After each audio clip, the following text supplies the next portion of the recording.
Hi there, and welcome to the Call to Cinema. Whether you're watching me on YouTube, on Facebook, or on Twitch, hey there.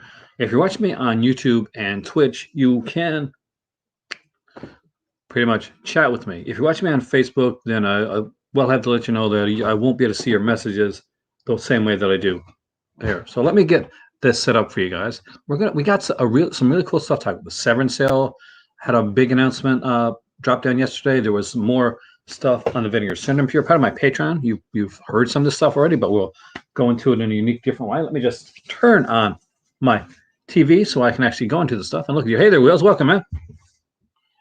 Hey there, Ice. So there's a lot. Hey there, Mary. Welcome. Long time. There's a lot of news here. Some is great. Some has had some people a little upset. Hey there, Dave. Hey, William. But we're going to talk about it all. We are going to dissect the news from Severin. We're going to look at that picture. We are going to talk about the news from Vinegar Syndrome and the change in the sale this year. That has I am on Twitch. Yeah, my Twitch name Ice is Aaron Sucks at Games, and as much as I'd like to say that's not that's just a joke, Aaron does suck at games, but on my Patreon, for instance, what you're going to see is that basically I'll be having like some games on there every once in a while. My people come on for the for what we call in the fancy world the live streaming, the gaming, and all that type of stuff, playing Dead by Daylight and stuff like that. Hey there, CR. Welcome.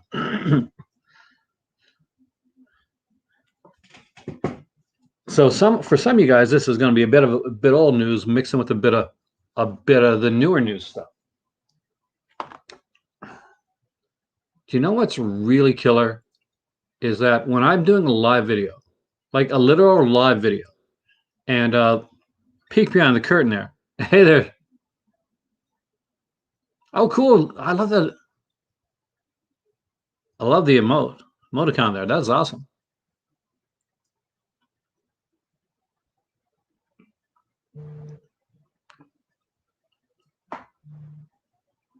Yeah, I'm thinking that's what it is. I'm pretty sure that it's going to be four flies. And if it is four flies, then for the halfway sale, and in my opinion, Severin has killed it because they're halfway. Now, here's the thing. What it looks like is that we've had a flip of the script from what we saw on in last November. If everybody remembers, last November when Vinegar Syndrome had their sale and Severin had their sale,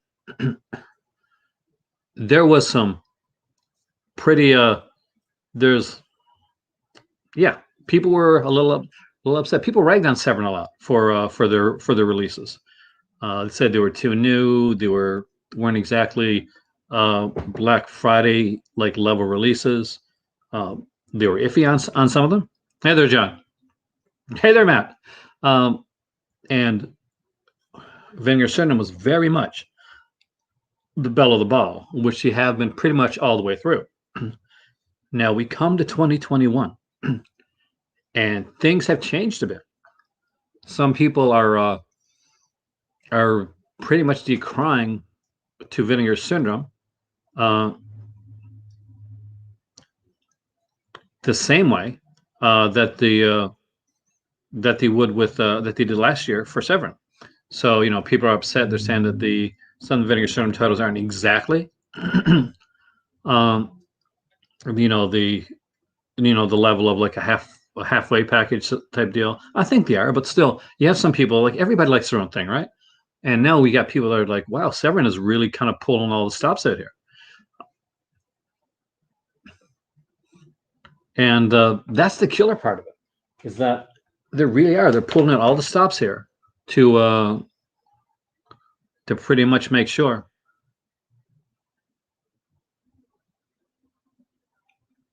And most people, actually, I'll mention the Mondo stuff as well.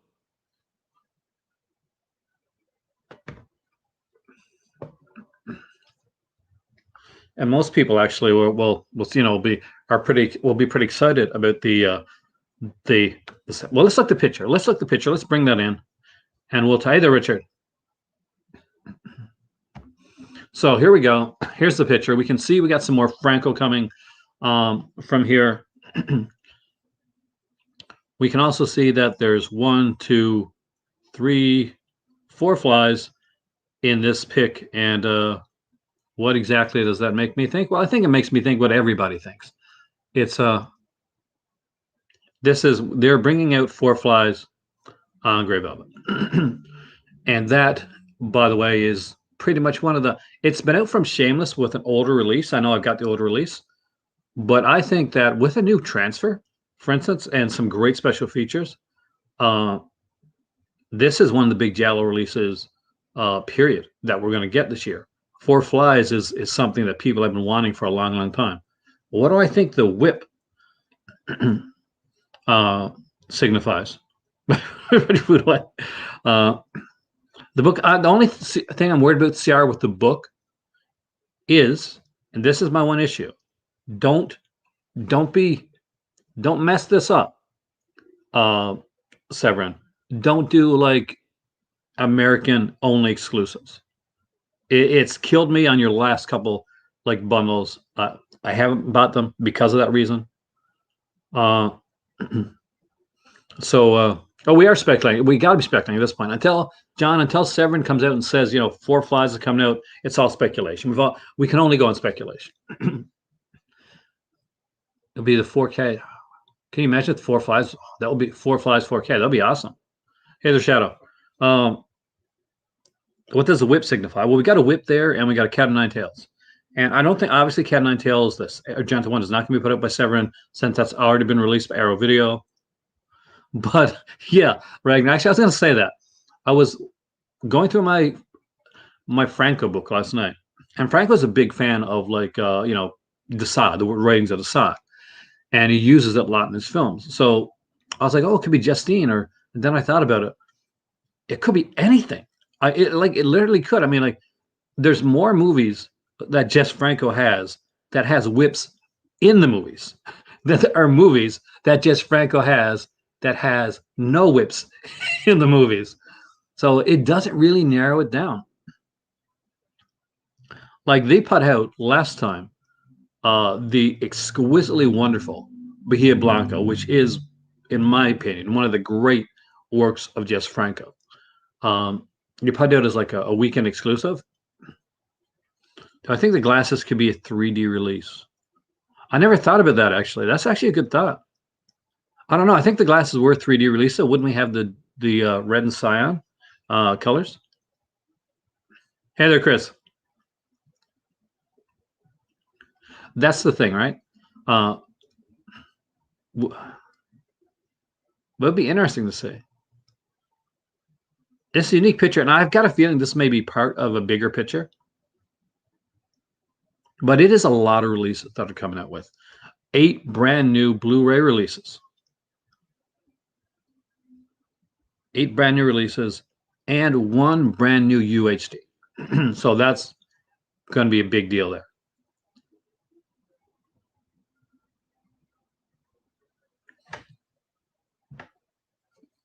I would love to see a 3D release.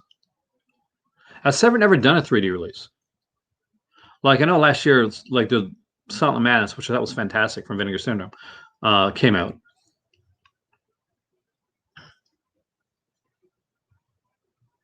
Another company I'm no longer talking about does 3D releases as well. But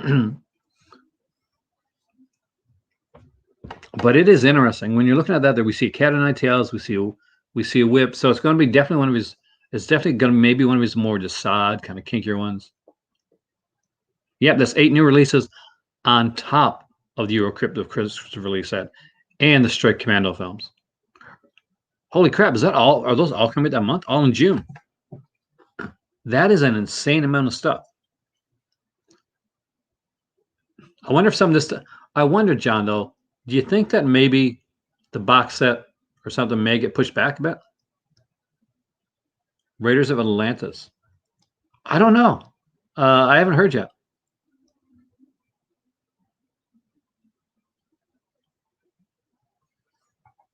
But we're definitely getting some some Jess Franco. It's strongly implied we're getting Four Flies, and uh, I also like the fact that they're putting in clearance merchandise.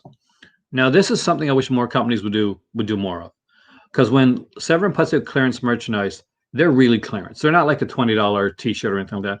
No, usually it's you get like $5, $6 T-shirts and enamel pins and stuff like that when they do clearance sales. I've got was it 2 or 3 T-shirts last time around.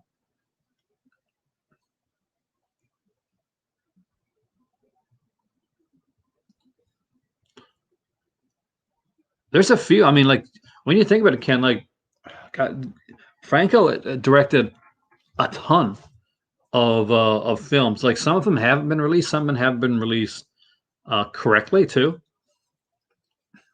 And we got to wonder: are we getting a 4K with Franco?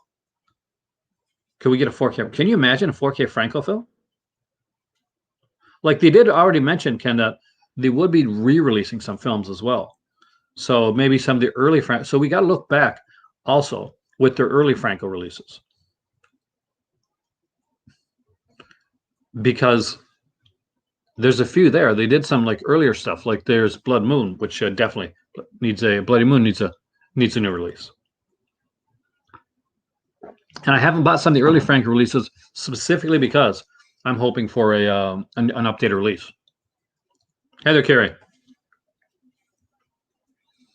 This is exciting.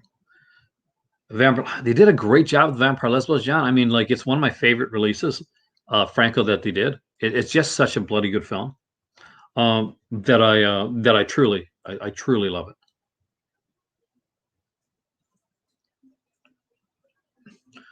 Of course, they did that. That's one of the Solid Miranda ones. Could be a 4K. We could be getting like because they said they're upgrading Franco. Are they going to upgrade him that much? Can we be getting Franco in 4K? 4K Franco, I think, would get a lot of people excited. Venus and Furs would be a good release. I got a DVD of that one from Shameless, pretty cut, I think. So that could definitely use a good release. A lot of Franco. I mean, I'll be honest with you. There's a lot of Franco out there that really needs a good release. We got to look at the usual, like the green coloring of the picture, if that has anything to do with it as well. The fact that we're definitely getting something more, one of these more Desati type films along the way too. I think that's why we got the Whip and the Cat of Nine Tails there. I got to look through. Hey there, Matt. Welcome, Matt. Yeah, Frank. I've got the books. If you don't have the Stephen Thrower books and you got the bones to pick them up sometime, guys, pick up Stephen Thrower's like 2 tomes on Jess Franco. It is an incredible read and it is so thorough. It's one of the Bibles in my collection, actually. One of my film Bibles. Because Franco is one of these guys that's often like misunderstood. Do I think the Lindsay Baker set will be for sale? Yes, definitely. Uh, because that's been 6 months now. See, Dave, they go back 6 months when it comes to sale items. Um, Usually, Vinegar Syndrome goes back 3. They're going back 4 this time, I think. And with uh, with Severin, they usually go back about 6 months. So there wasn't a lot that I don't. You just bought the Steve Sawyer books. Those are excellent. Those are gorgeous books. Um, that I really like need. That's going to be on sale. It's the newer items that I that are going to be big for me. Like I got the Lindsay Baker set, and I will tell you this right now: if you like Jello at all, the Lindsay Baker set should be something that's on your shelf. Not even don't even like think about it. Like it's going to be on sale. That is a must. Put it in your cart right away. That's going to be ones to have in your cart when it comes to the sale. Franco's Jack the Ripper. Yeah, I've only seen a kind of a dodgy version come out from Full Moon so far. I am working on actually, by the way, having a guest, a YouTuber on here. for next. I can't confirm anything yet. We're still working on it on here for the Vinegar Syndrome sale next week. So I'll be doing two videos for the Vinegar Syndrome sale next Thursday. I'll be doing the kind of the public hype type video where we're talking about the sale before it goes on. Then about an hour before the sale happens, on my Patreon channel, I'll be doing basically a live video as going into the sale and a shopping video where I'll be going in and shopping together and getting ready, getting hyped for the sale. I'll be doing a similar thing, by the way, for the Severin sale when it comes up. Oh, the soundtracks are incredible, especially that song, Sierra. That song is really freaking good. I love that song. Yeah, there's a ton of Franco stuff because Franco's one of those guys. One, Franco was a brilliant filmmaker and a brilliant cinematographer, but he was also a guy that was in love with the medium. He was in love with cinema. He loved films. He always wanted to be making films. So sometimes that can be to the detriment, and that happens. Sometimes that's going to be to the detriment because you're making all these films, and not everything is going to hit it out of the park. You just do the best you can, and you keep going. And for him as a workhorse, he kept going. But I never like to think of Franco or never see Franco as a workhorse director, as like he just made film after film. And no, Franco made some brilliant pieces of art. And, in my not so humble opinion, he made some brilliant pieces of art that deserve to be noticed. And often because of some of the style of films that he did, or some of the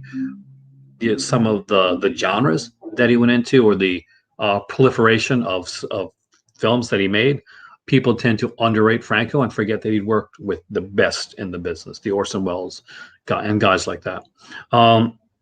He here was another guy that was often thought of is this guy is he a misogynist? Is he is he is this what's the word I'm looking for? Is this like a Peckinpah type guy? He wasn't really. He actually, he was a guy like a lot of directors, was a bit of a curmudgeon, and he loved the thing of making the film. If you were like an actor, you were a set piece. You were doing your job. But if you were like an actor that wanted to be coddled, Franco is not the guy that you're expecting that from. That's like Hitchcock. You don't expect that from Hitchcock. You expect a brilliant piece to come out, but you don't expect that they're going to be let's talk about your motivation. Franco doesn't care about your motivation. He wants to get his film made. All right. So we're going to be talking about this. We're going to talk about the Vinegar Syndrome sale as well. More news came out. Shining Sex, I don't have that one yet, John. I really need to get that. My dad has that release. I hear good things about it. If Bahia Blanca that dropped out for a weekend, if that hits the sale, John, if that hits the sale, Matt, if you don't have that one, 110% recommend that one, because not only is it a good Franco film, it is a good film, and there's just some really great stuff that happens in Bahia Blanca, and it's extremely well shot. It's very different. It's one I really want. Shining Sex is one that's strong on my list. I want the special edition. You got the 2-disc one, don't you? That one was only on sale during the sale. I'm hoping maybe it'll come back. Because there's some exciting stuff. There's some extremely exciting stuff. Speaking of which, there are 26 people here right now, 27, and only 11 likes. Come on there, guys. Just putting that out there. It's a Franco up. There, I like that term. Franco up during the Severin sale. Lena Romay was extremely beautiful, extremely free, extremely open, but extremely reserved. Yeah, in a way that you wouldn't expect her to be. It was if you had I never got to meet her in real life, but I'd read a lot about the actress, and as free as she is on camera, she's more more quiet, more reserved in real life. But they had a relationship, and the relationship was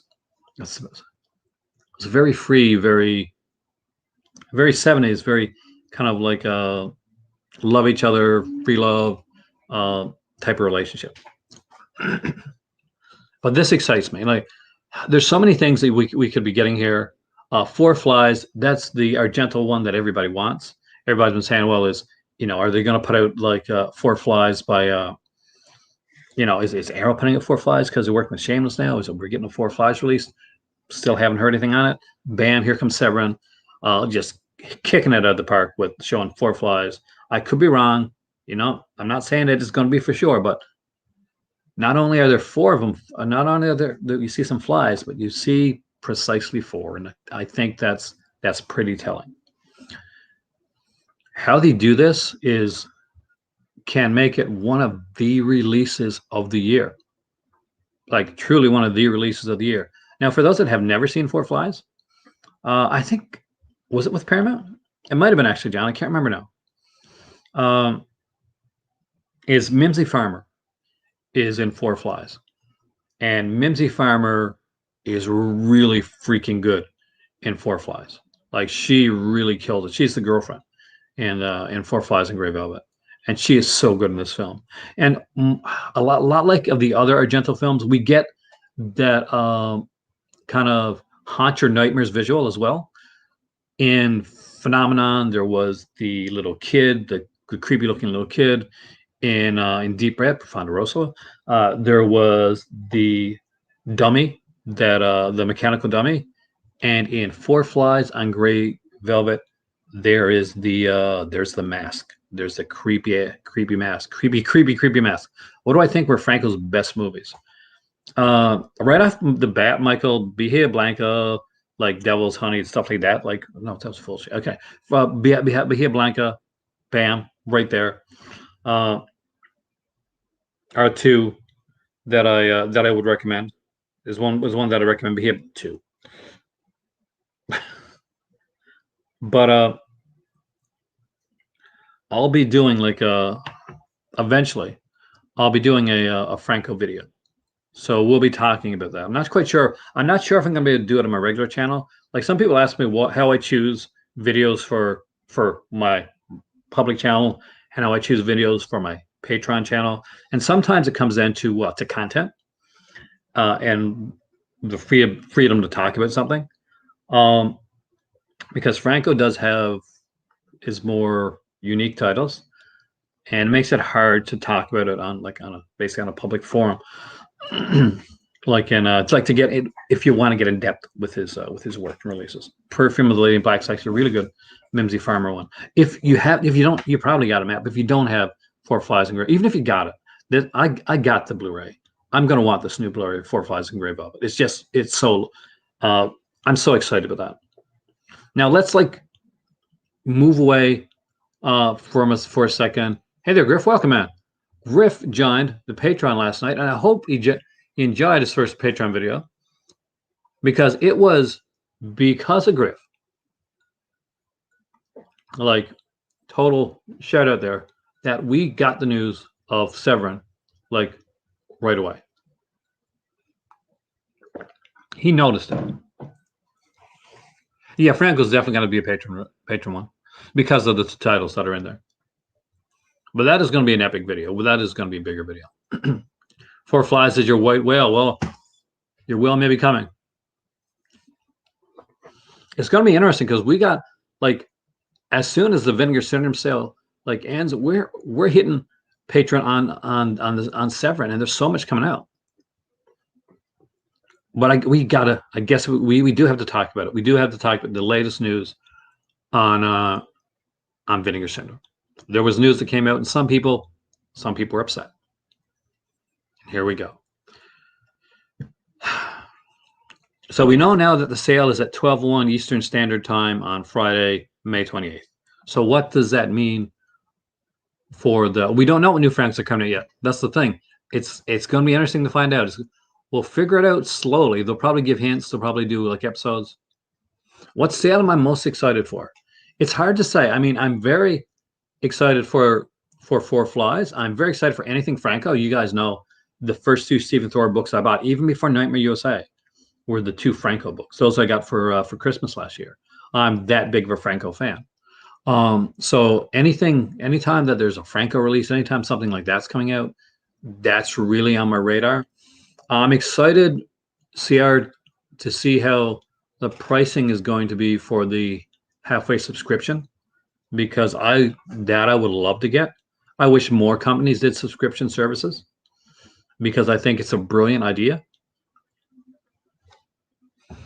So it's going to end up being this. If I go into the Vinegar Syndrome sale and it's between 4 to 420, somewhere around there for the horror plus exploitation subscriptions thing. I'm there. I'm so excited. As far as the releases that we've seen so far, or that have been rumored, like because we don't know what's coming from Severin. We have to guesstimate. I personally think they could knock it out of the park and actually do. We're either way we're lucky. But yeah, I think Severin could outdo Vinegar Syndrome in the releases this summer.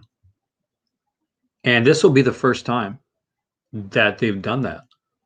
And the companies do work kind of closely together, but obviously there's still going to be a bit of it's always a bit of like rivalry, even like lighthearted rivalry type thing. But yeah, Severin could, and hopefully the website goes well. Severin could actually could outdo Vinegar Syndrome for the first time. And these sales have been going on for a few years now. As you guys know, you've been following my channel. I've been following these sales. Vinegar Syndrome has made a couple, I wouldn't say errors, but a couple unique decisions that has rubbed some of the regular fan base a bit raw. Personally, I like the releases that are coming out for Vinegar Syndrome. I like the box sets, like this is 4K. I like the UHD. But I guess that brings us right into this. What's on sale? Well, this is where it gets a little bit interesting.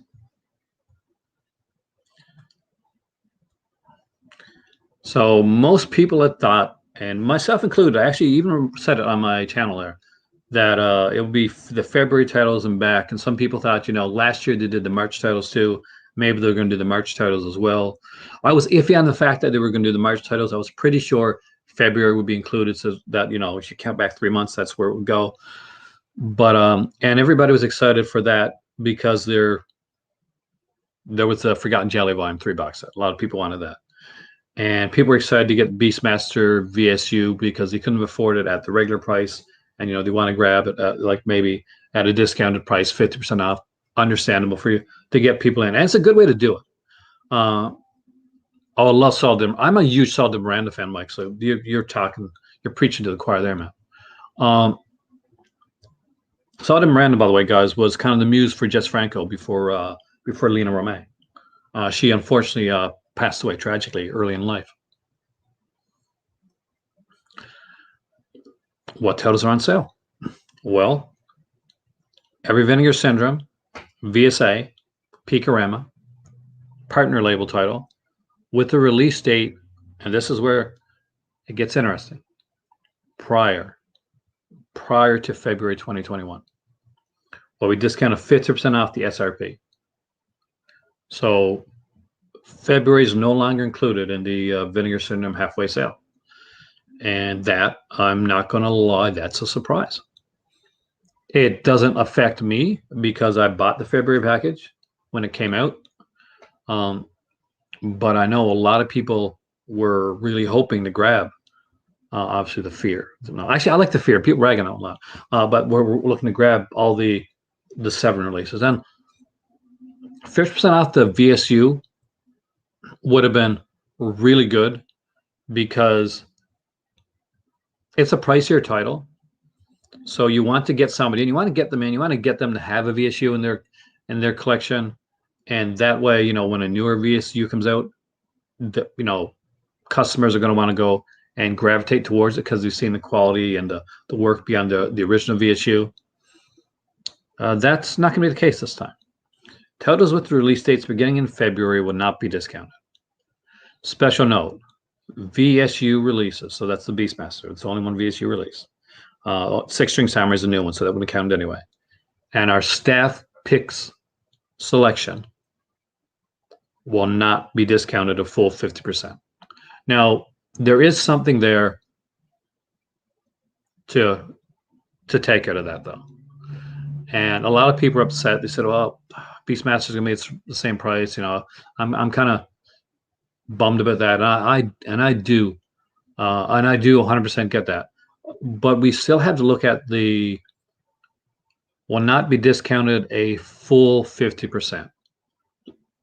So what percentage are we looking at for a discount?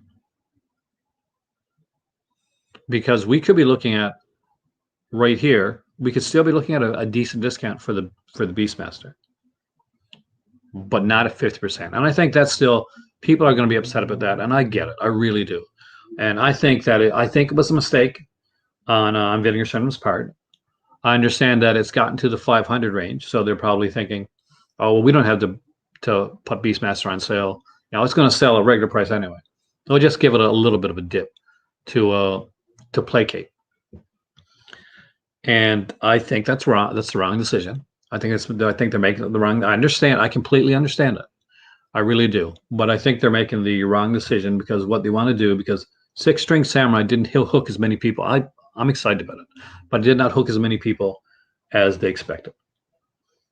But with that being said, if you were to grab the Beastmaster VSU, if that was 50% off and you went in, you grabbed it, said, okay, I'm not sure about it. It's pretty pricey, but at 50% off, I'm going to grab this one. And you get that VSU and you watch it and you look at it and you like the packaging, you see how well it's done. You're more than likely going to grab, hey there, Dagger, welcome, man. You're more than likely going to grab Six String Samurai down the road as well. So this may be like the cutting off the nose to spite the face type of thing. In that, yeah, you're going to make more money on Beastmaster and it's eventually going to sell out. But this may not have been the best way to go about it. One thing I got to say before I go any farther, good friend of the channel here, Pizwell, who hopefully you're all subscribed to, will be having Brad Henderson from Vinegar Syndrome on his channel, I think on Monday. So make sure you check that out. Let him know I sent you. But yeah, this has been a bit disheartening when it comes to the releases. So for those that are wondering, so what partner labels are going to be on sale? Now, you have to understand this. When they say partner labels that are going to be on sale, obviously AGFA is a partner label with Vinegar Syndrome. But like last year, I'm pretty sure, and if you guys know anything different, feel free to correct me. Correct me on any time, anything you think I'm getting wrong. That the AGFA releases that are going to be on sale, 50% off. Oh, Piz is great. Piz is such a sweet guy. I've been watching him for years, actually. It is John, I'm a Don Coscarelli fanatic. I bought it at 100%. So there you go. I have, and I would love to get the irreversible Blu-ray. It's just I don't know how many times I'm gonna watch it. That's the only issue. It's a beautiful looking one, but it's a hard watch, Mike.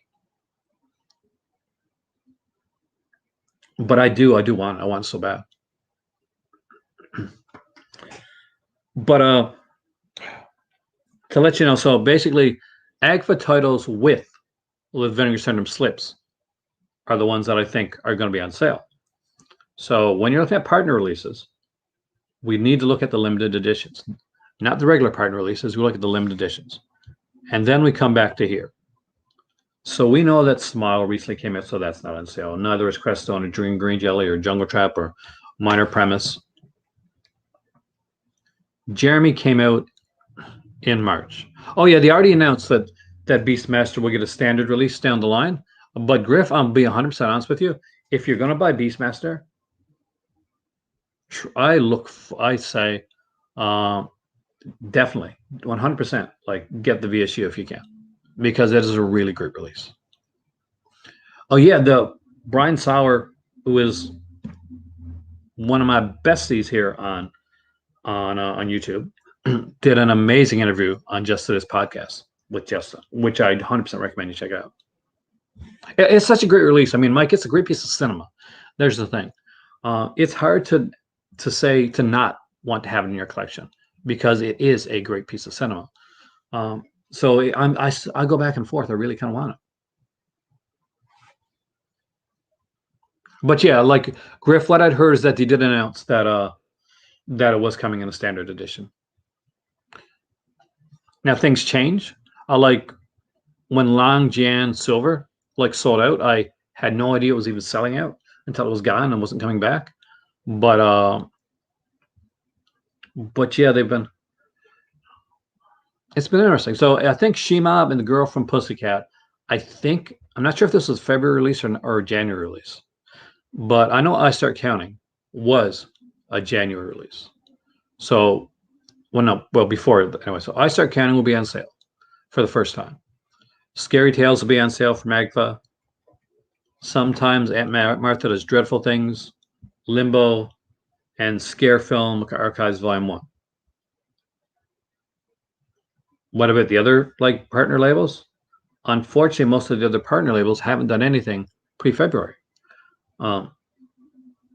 Because still, like maybe Pulse Video, standard edition of La Femme Objique.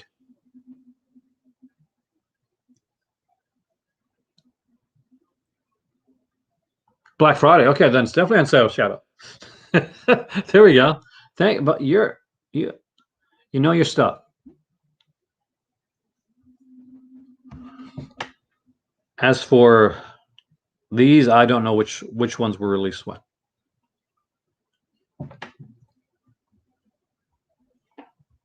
Then you knew before everybody else, right? Because nobody else knew. Everybody else assumed that the Forgotten Jelly Volume 3, because it was on February, would be 50% off.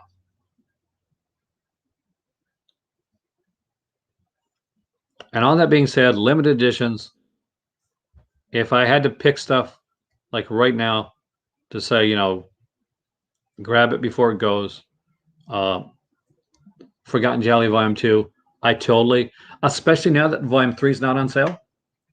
With Volume 2, with Volume 3 being not on sale, and Volume 2 is going to be highlighted even more so than it was before. Scalpers will try to get a couple copies of it. They're going to want it. So hopefully, Vinegar Cinema is not a scalper-friendly company, and I do actually really appreciate that about them. Something that I definitely like about the company. I would recommend getting Forgotten Jelly, Volume 2. If you got a 3D TV, 100% Solid Madness, or a PlayStation 4 with the VR system. Don't panic.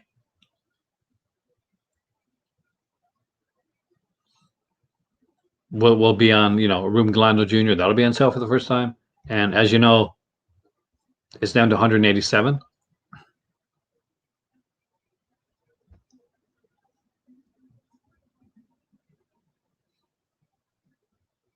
If you have still picked up Dog Code Santa Claus, you really should have it.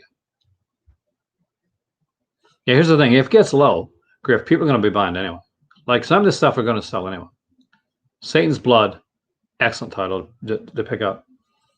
I do think that we're going to see Necromancer go to print during the sale, and rightfully so. Actually, I really like that film, and I do think that we're probably going to be seeing Spellcaster going out of print as well. VSAs tend to do very well during the sale.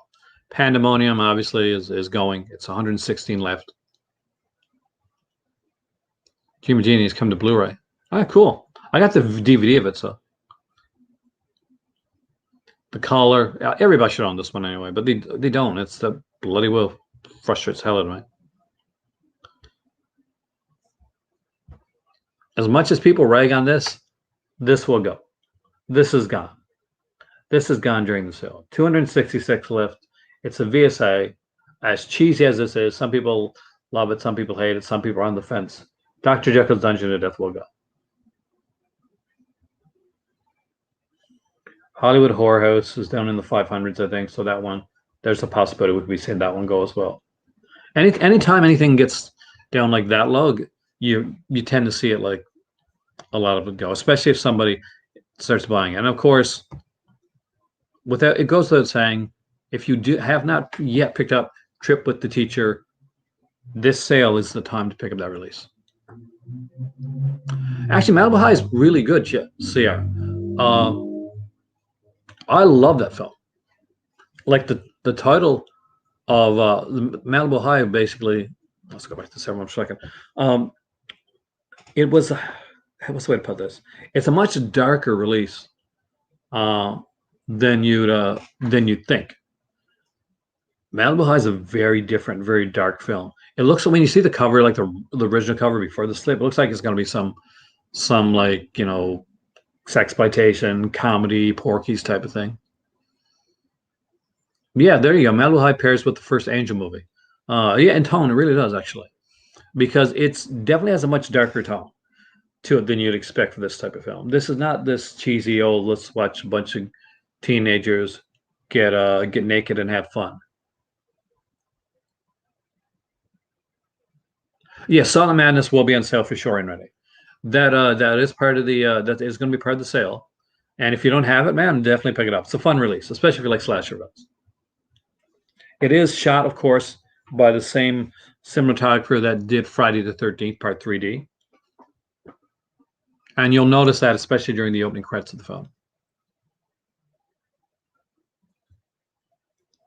But he feels like, I think in interviews he said he feels like he got he got the 3D better in Salt and Madness than he did in Friday 13th. So take that into consideration as well. Also, keep an eye out for a special cameo appearance from the fantastic 80s video game Dragon's Lair. It is. I mean, like, because they did a good release with the Analgif. A lot of people love it in Analgif because a lot of people don't have 3D TVs. Like, obviously, they're not as easy to pick up nowadays. But but I recommend it's a fun title. I mean, like, did you like slasher films, Greg? Like, it's not Halloween. It's definitely not Halloween. But it's a fun little slasher film, like early day slasher film. Some hilarious sequences. There's one scene, and if you do get a griff, here's one thing I recommend. Anybody gets Silent Madness. There's near the beginning of the film, um, they look on the computer, and they show a bunch of people names listed and why people have been like put into the asylum. Pause that scene and read the names and read down through like why people were put into the asylum. Um, that's hilarious. It's hilarious. It really is. There you go. Shadow can vouch for it. I do have a 3D TV. I have not watched that one on a regular, like non 3D television, well, non 3D television yet. But it's a solid release, and I would recommend it. I did. I'm a sucker. I bought the T-shirt. You know me, guys. About the 3D T-shirt they did as well.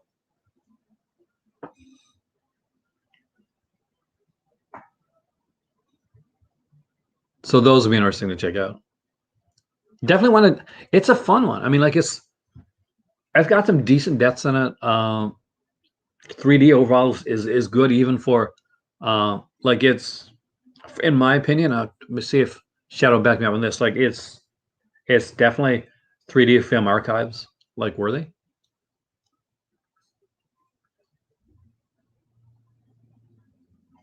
Slasher films, Mike, I think like are one of those things. Once you get into them, even if you get out of them for a while, they're always a great fallback. They're always like something you can put on. Like for me, like slasher films, Giallos, that type of thing. I gotta watch some heady releases this weekend actually for some reviews that I'm doing next week, and they're gonna be some deeper, darker films. And I'm kind of looking forward to it. But I'm like also planning my down movies afterwards. Basically the buffer films for these like deeper films.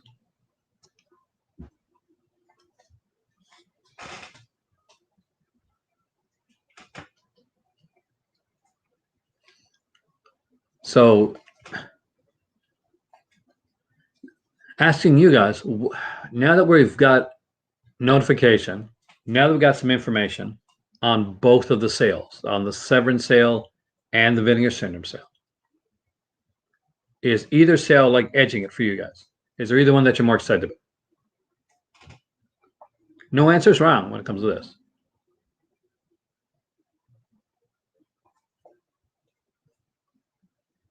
I think Killer was okay, but I get what you mean actually. He's definitely not a distinctive killer. Not somebody that's going to release. It's not a Jason or anything like that. Is any sale like winning out for you guys right now?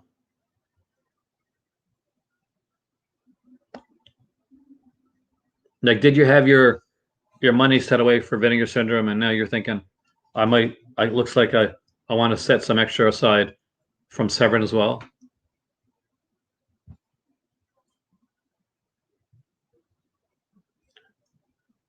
Oh, hold on a second. Severin sale will be too expensive like last time. Um, Severin is always the cheapest sale. I love like Vinegar Syndrome. I grab like Vinegar Syndrome releases on a regular basis and bundles and all that. But without a doubt, like the titles, the half price off titles on Severin are cheaper than the titles on Vinegar Syndrome. That's not even like a debate on that. Uh, that includes merchandise as well.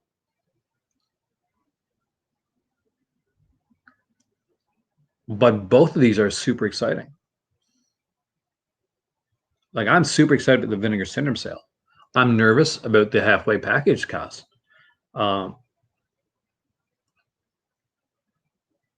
but I'm excited about the sale itself. There's so much like good stuff coming out of this. If I didn't have a lot of the newer Seven releases already, I would definitely be grabbing some stuff this time around. But for me, it's going to be the newer stuff that I'll be looking at.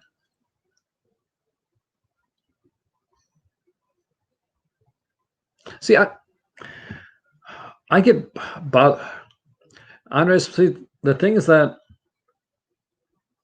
a lot of the drama I got as somebody that like that covers the sales, um, and covers like the stuff that the stuff that goes on. I mean, like I know what you're talking about. Let's say I get the halfway package. Well, very little, John. Probably the VSAs. That's what I'd be looking at. I'd be looking at getting the VSAs like that I don't have initially first. That's where I'd go first. Obviously, like the partner labels, I won't be looking towards.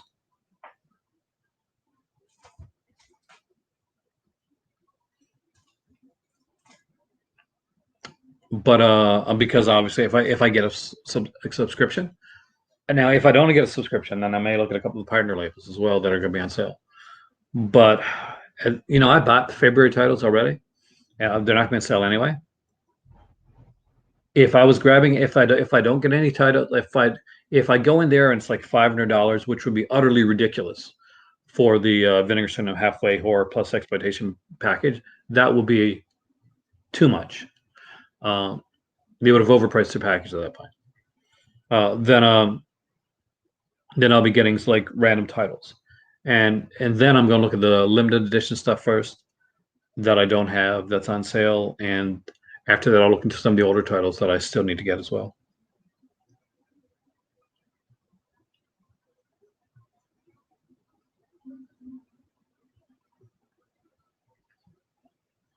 I think Seven gets a bit of a hard rap, Andreas. I mean, I don't think they're as savvy when it comes to being like re being relating to the customers as well as Vinegar Syndrome has been. But I've seen that flip a bit recently. Like Vinegar Syndrome is all over the place before the sales happen, and they're smart that way. Justin was on Just the Discs. Brad is going to be on Pizzawell. It's smart. I mean, like it, it's a smart move.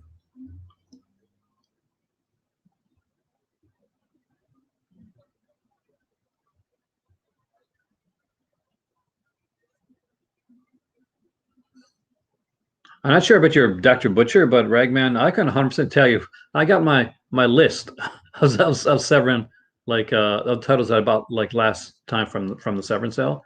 They were significantly discounted. And you know I buy a lot of titles, so I can go. Uh,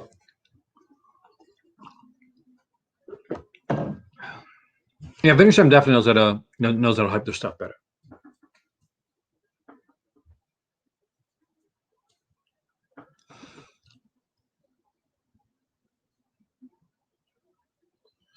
That'd be fun, actually. I would love to collab with Piz in the future. He's a busy guy though. Like, and I understand. I'm behind on things I'm supposed to do with so other people in collabs as well. Not to the level of Piz, but like, but definitely there's a guy you should be watching.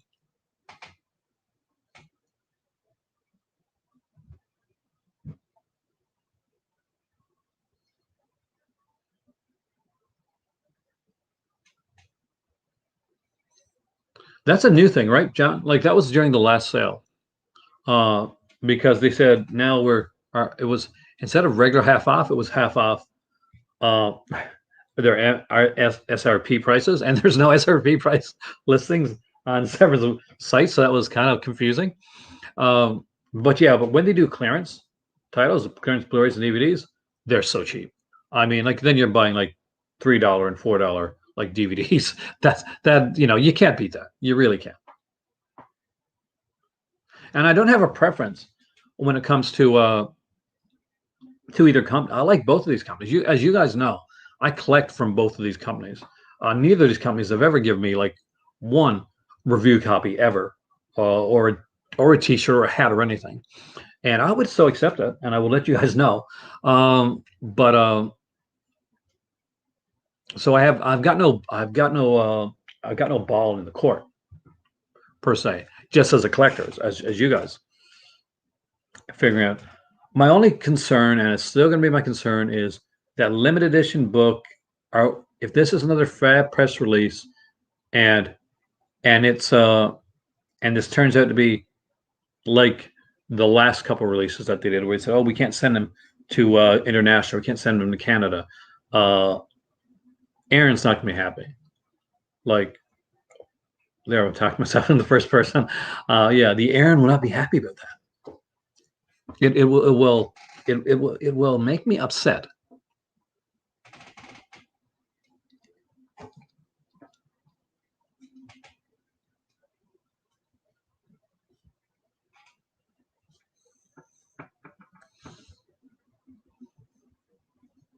They do that a lot, Shadow.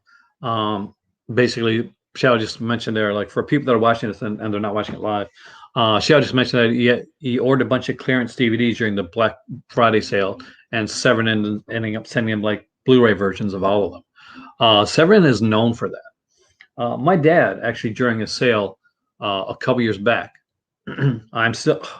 Am I missing on the Milligan set, John? Am I really? Actually, I did want it. I'm not going to lie. I did want it. Like just for the thing of studying it. I did want it, but I didn't wasn't able to grab it. Maybe if there's still a set available during the Black Friday thing, maybe that time. But I doubt it because I got a lot of stuff pre-ordered for Black Friday already. No, for November already. So unless a lot of prices go down, I'm probably not getting too much in November. My dad was during a sale. Dad ordered the regular version of this film and ended up getting they sent him and they sent it on purpose. It wasn't a mistake. The slipcover like special edition of it, and I think it was like signed too by somebody.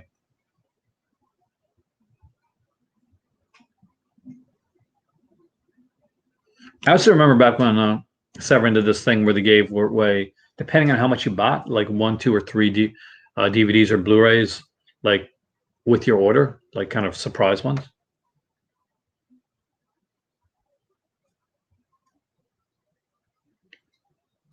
Severin never has. Yes, they do have box sets on sale.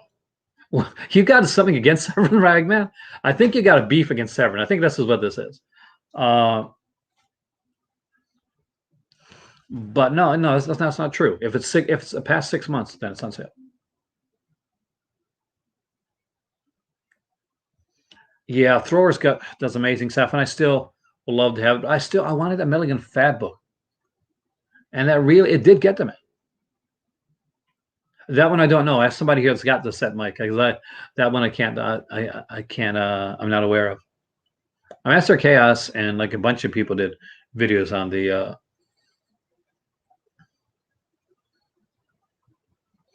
About the Milligan set. Obviously, I couldn't. I didn't get set. I haven't got any Severin stuff since last year. And one I do recommend, by the way, it was on the Black Friday sale, especially if they come out with the limited edition of it.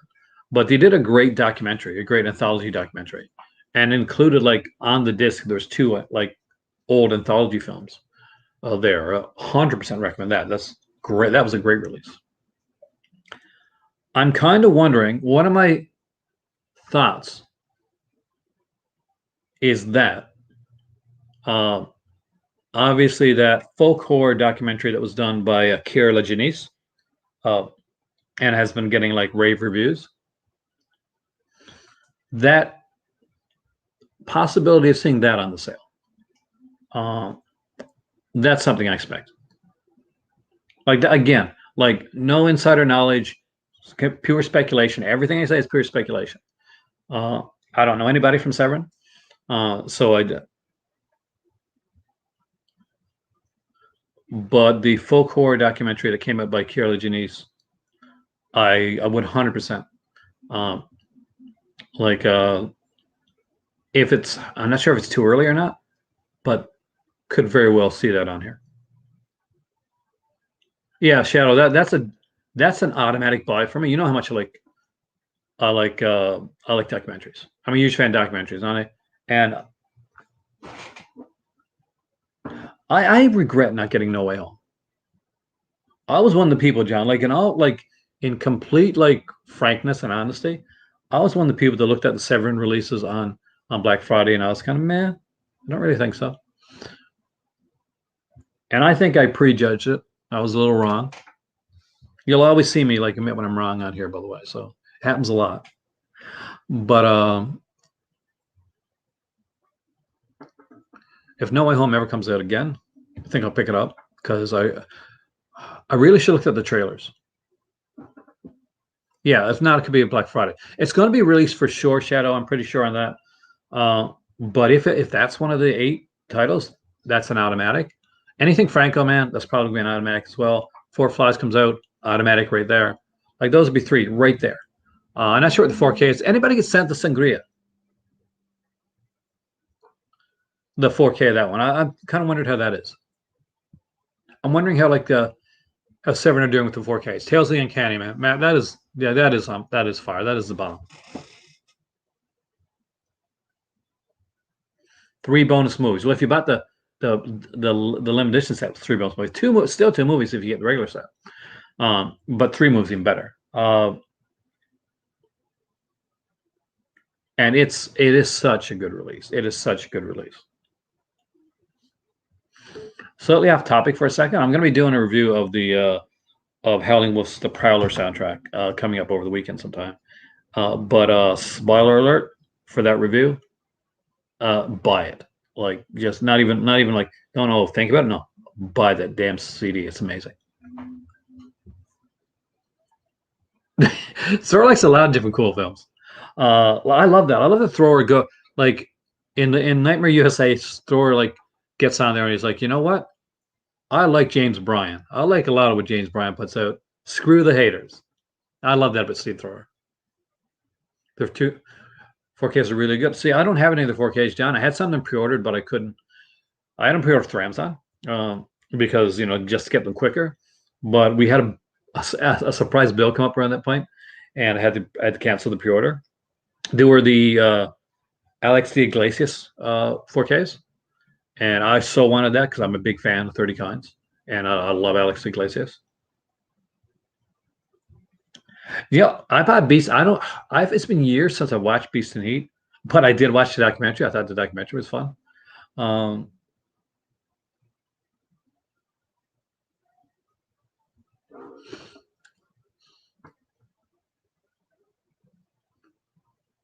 They did. They had the Black Friday copies of Uncanny left over, and you poured the Nature tax bundle. Let's go to. We've gone to Vinegar Center's website. Let's check out Severin's website as well. There to be some Perito Durango. Those were the 2 I pre-ordered. Obviously, you guys know that's my stuff. That's my jam. That's what I like. Now, for those that don't know, during the last sale, like there was no issues. The sale before, there was like issues with Severin films, but with this sale, there was no issues with the Black Friday sale. We had no issues with that. There's Eurocrypt coming out, and here's the other stock one. Let me just again, if you don't want to lose my money, Severin, don't do this crap anymore. Don't do this U.S. customers only crap.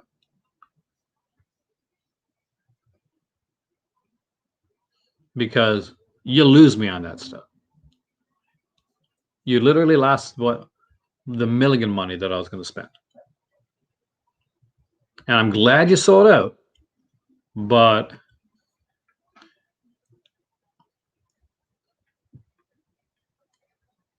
cut the US only crap because it's going to lose you sales.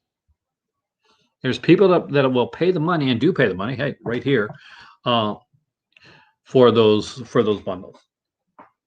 One of the very first bundles Severin sold of their Al Adamson set was from me. And that means the big bundle, the one that costs an insane amount.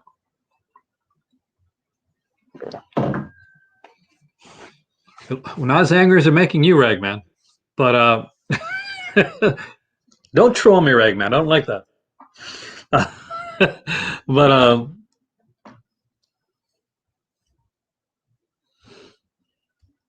But yeah, that's not a smart move. Business. I understand all they're worried about, and there was like, but things have been straightened away pretty much when it comes to shipping that. Now, the thing is, like, see how you can still go to the Fab Press and probably still grab the Terrence Fisher book, or maybe it's on Amazon as well. Same with the Andy Milligan. Like at the end of the day, I can still get it. It's not something that I just like to put all my eggs in that basket, get them all done, right? Get all my ducks in a row. This here, for me, was the really big set that I would love to have gotten. But it was so pricey. I couldn't see. This is pricey.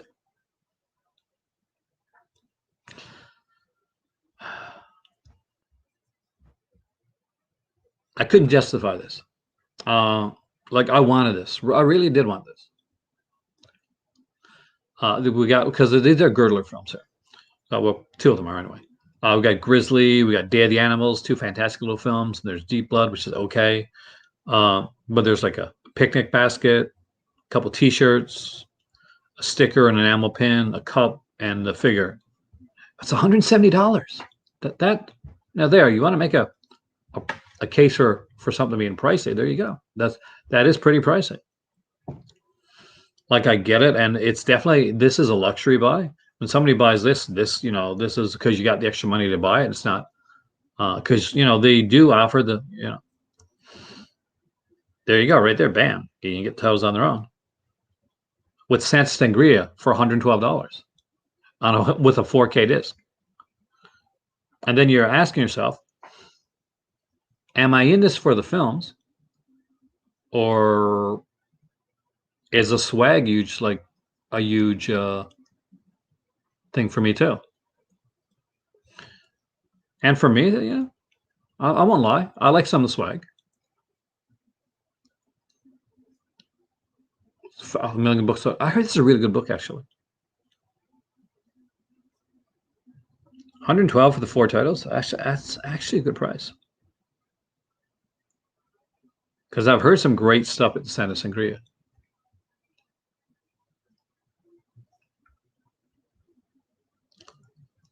But let's take a second to look at the merch. Let's go there. There's a reason I'm going there. Let's dive in. So the merchandise usually consists of things along the lines of enamel pins and T-shirts. Their enamel pins are really good, by the way. We've seen magnets come out recently. Promotional cup. Now these are all newer. But what you got to look at, and their T-shirts are really good. I got to say that. Their T-shirts are pretty killer. Let's look at some of the older stuff. Santa Sangria is we definitely agree there, Ragman. It's definitely a masterpiece of film. So do I expect the Cruel Jaws bandana to be on in clearance? Definitely. What else do I expect to be on clearance? Some of these here. Demonia t-shirt, Enigma, the Vi t-shirt is probably gonna be clearance. Satan's Saddest, I would expect that one to be clearance as well. Paranoia, which I got, it's a beautiful t-shirt. One that I want to be clearance because I would buy this in a second. Strange Vice of Mrs. Ward. I love the film. One of my favorite Jellos. I do not have this t-shirt. I would buy that in a second.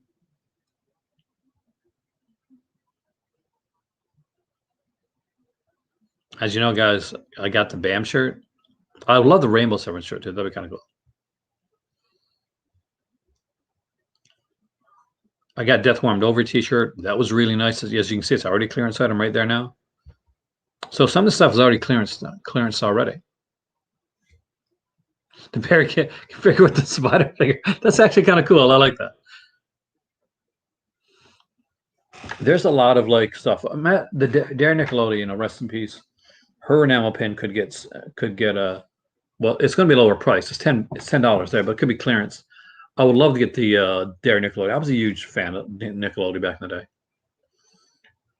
She's not just an actress. She's somebody that worked on a lot of Argento's films, and she does not get the credit that she deserves. She put so much of the genius that is in Argento's work was done like is Darren Nickelodeon. And when they weren't working together, there is a difference in the quality of the films, to be bluntly honest. As a guy that loves Argento, there's a difference in the quality of the writing that's done. Argento tried to bring in people around Phenomenons when they really stopped kind of really collaborating together. Now, Argento brought in other people to do work, to work with him because he wasn't getting along with his at the time spouse. But there's a certain magic between them. And her scream, man, her scream in Tenebrae at the end of that film is chillingly amazing. One of the best screams ever. I kind of like to have this Gwendolyn t-shirt now, especially with the one that Tana Katane has passed away, and it kind of broke my heart a little bit. Like most people, most kids, I grew up like totally in love with Tana Katane and all those White Snake videos that she was in, and of course, Witchboard, stuff like that. Now, we don't know yet. We have no idea what Vinegar Syndrome is going to be releasing as their merchandise. We do know that if you wanted a Viewmaster and you didn't get one last time around, the Viewmaster's coming back. We don't know if it's coming back with Asylum Madness or if it's coming back with another one, and where the Viewmaster kind of fit in with with the 3D aspect of Asylum Madness. Could it possibly? Just Tenebrae is my favorite Argento. Like my favorite Argento film, my favorite like soundtrack from an Argento film. I love a lot of Argento stuff, Kubrick, but you're 100% right. Tenebrae is my favorite. But we could be, could we get a new 3D film coming up from Vinegar Syndrome? That'd be an awesome release. That would excite some people. That would excite me.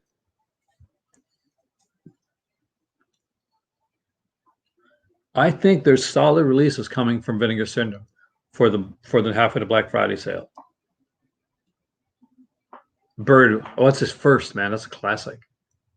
And Bird's a great starter one too, because it has the elements there, but it hasn't gotten to the part where it's gotten kind of a set PC to what Argento would I guess proclaim later on to be his beautiful murders, which would come in with stuff like Tenebrae and Profondra and Deep Red and films like that.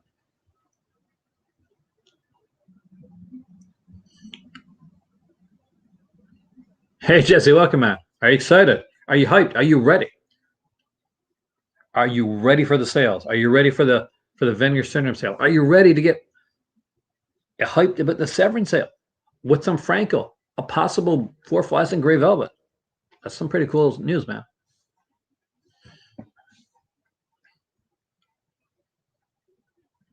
friend of mine on here, Heath, who does Serial at Midnight, which again should be checking out. Uh, did a video recently on on like the state of physical media, which is a really good sobering video to watch and interesting to check out. Christmas Eve, right on. When you call me sir, I feel like Charlie Brown and like not Charlie Brown, like Pet Patty and the whole thing. Yeah, you're totally right. Vittorio Satora and Ennio Morricone. Ennio Morricone did the work on the first three um, films with Argento. They had a falling out, and from there came Goblin.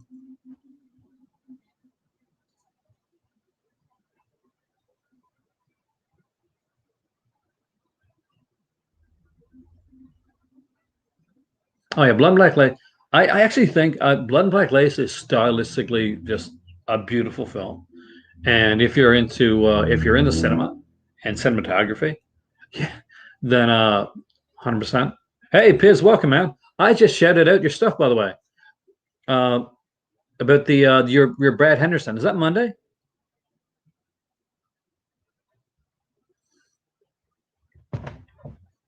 Let the peoples know. I said it was Monday, so I hope I'm right.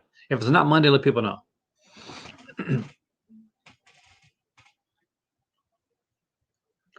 The Severin sale, we right now we're looking at uh, June 25th to June 29th for the Severin sale. So probably same as Vinegar Syndrome. More than likely, we're looking at a around 12:01 EST time. So it's a late night for not sure what the time frame is for where you're at, but where I'm at, it's going to be 101. To Mondo Macabre. So, yep, Mondo Macabre has announced Scylla is getting a Blu-ray release with new features. Not one of my favorite titles of Mondo Macabre, but there's a lot of people that actually kind of dig it. And of course, Frenchman's Farm, which is a um, very cool title that coming from it's a Paul Nash one.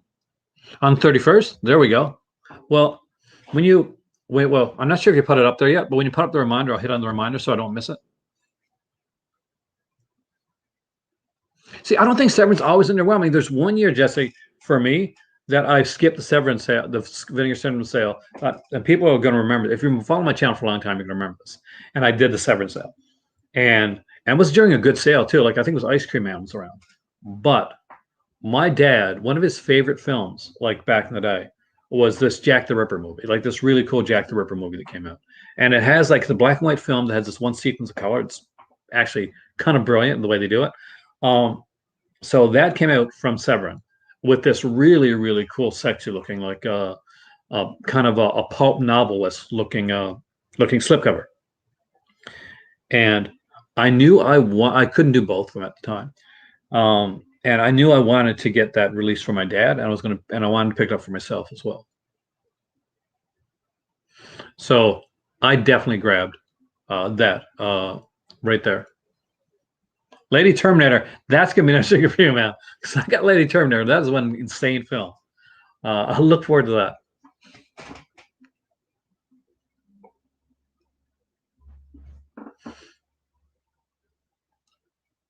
But there's a lot to be excited about. I think, and I think a lot of people are on like we're getting a Franco, we're getting Four Flies.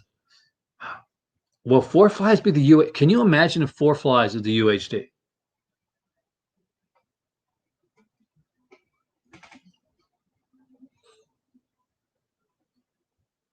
Four Flies is something we've been waiting to see come out. Like it's been in the UK for ages with the old Shameless release.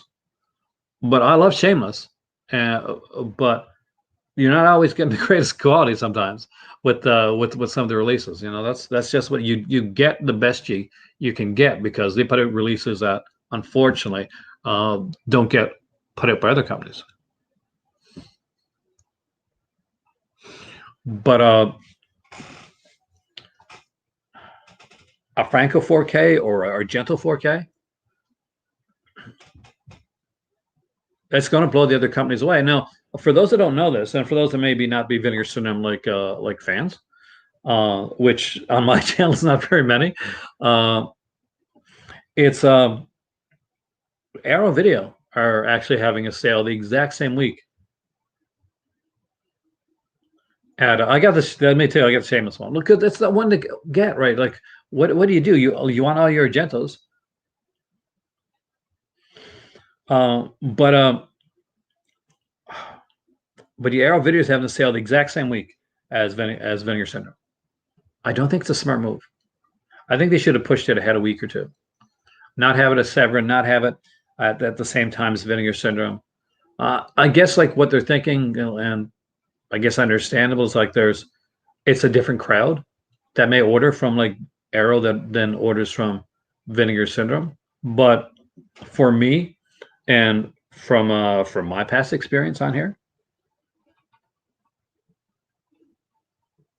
it was amazing. Like we had Jamie on here, and we had Mike on that night that day as well. It was always fun having Jamie on. Piz knows. Piz did commentaries for both Urban Legend and for Valentine. So if you have not checked those out, please check those out. He did an amazing job on those, and I'm just never thought of it myself, but it's actually really good. I'm glad he did it because he got a lot of people on there. I especially, and this is the one thing this I've always wanted to because I follow Inside of You, which is a podcast by Michael Rosenbaum. You know, he was in Urban Legend. He played Lex Luthor in Smallville. But I've been a big follower of that podcast, and I've always wanted to get the contact and let them know that like part of the reason this is the way that it uh, is because uh, that this the reason that this is like the movie type room, safe space, just chat about movies and all the type stuff. That a lot of that has to do with the Inside You podcast and the fact that just to be chill. And I that's me. I'm just chilling person. I guess. Night Watch is back on. Nice. I can't believe he got taken off. Does that? I haven't seen the video yet. Why he got taken off? I got to check out your video, man. I'm so behind the videos. I do apologize, guys. Still up a 2.5 hour sexploitation valve. It is, but John, it does start out with a bit of a brutal like animal kill at the beginning of the film, which is kind of it's a bit of a downer, like to start the movie on, like to just be bluntly honest with you. It's kind of like when you're watching the last in the Lamberto Lindsay Carol Baker like films, and it's got this really good giallo that's very different from the other giallos that came before it. But they start with a bullfight arena sequence, which has nothing to do with the film, like literally nothing to do with the movie. It makes no sense to the film, and it's just there.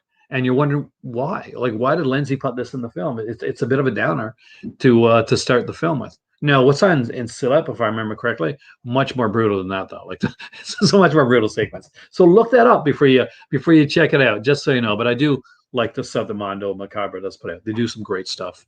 Apparently, later on in this year, Mondo are going to have their biggest announcement ever. So that should be really good. Oh yeah, Carol Baker, the Carol Baker.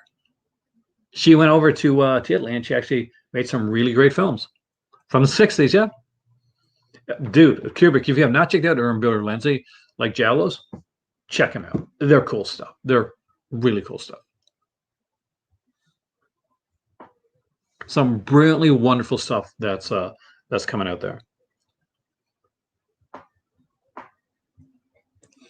There's some great stuff coming out. Like if you don't have the Lindsay Baker set, that's what you want from the Severin sale. Like that's the first thing you put into your cart. If you don't have it in the Vinegar Syndrome sale, if you don't have hopefully it'll be on sale. It won't be on 50% off though. In the 50% off range, if you don't have the Forgotten Jelly Volume 2 set, you're going to want to shove that into your cart like pretty quickly. There's a few things that are going to be going pretty quickly. Did I ever see the Shameless Blu-ray of Cannibal Ferox? I didn't actually. I got it. I'm not a really big Cannibal fan, Mike. Though I do have a few in my collection because I was going to do like a Cannibal overview video. I have this old like Cannibal Ferox. I think it might be Grindhouse actually. Hey there, Rock. Welcome, man. Uh, I did have this Cannibal Ferox like DVD. It's not because Cannibal Ferox isn't as brutal as some of them actually. He does. I mean, like not as only does he appear, man. Jess Franco's got a freaking tree topper, a Christmas tree topper, and if they bring back that Christmas tree topper and that's on sale, oh hell yeah, I would want. Like my better half was disappointed that the Christmas tree topper last year was was so pricey at the time because and this here's the thing. She looked at me and she said, "If anybody deserves and should have a Jess Franco Christmas tree topper in their house, Aaron, it should be you because you're the Jess Franco guy." Which it's not a lie; it's actually kind of true. Like Jess Franco's help, like Jess Franco films have definitely helped, like bring Severin along. Like closer to the Severin sale, I'd say I'm going to be having like next month, like this month here has been Vinegar Syndrome month, and hopefully you guys have been enjoying that. We've done like a lot of videos. I've even did some like short pre-tape videos talking about the sale as well. I'll be doing a couple more of those before Thursday comes up. Thursdays are going to be a big day for my channel because there's going to be a live public video. There's going to be a live Patreon video, and that will actually on Patreon, we're going to be going on and shopping the sale together. It will be amazing to see Arrow go huge. I kind of don't want it though, because what would they do? I'm excited for the Severin sale this time around, and you can see the picture on the screen. I've had it up there for a while. The Jess Franco picture. I'm a huge Jess Franco fan, heroic. But right here too, look at this. So one, two, three, four flies. And I'm sure off camera there might be some off picture there might be some gray velvet hanging around. So I'm kind of excited to I'm hoping like we don't know yet. We're still in the speculation, but it is kind of odd that we see four flies. So a lot of people are excited with that. I'm hoping we get the folk horror documentary as well. So that'll be interesting to get.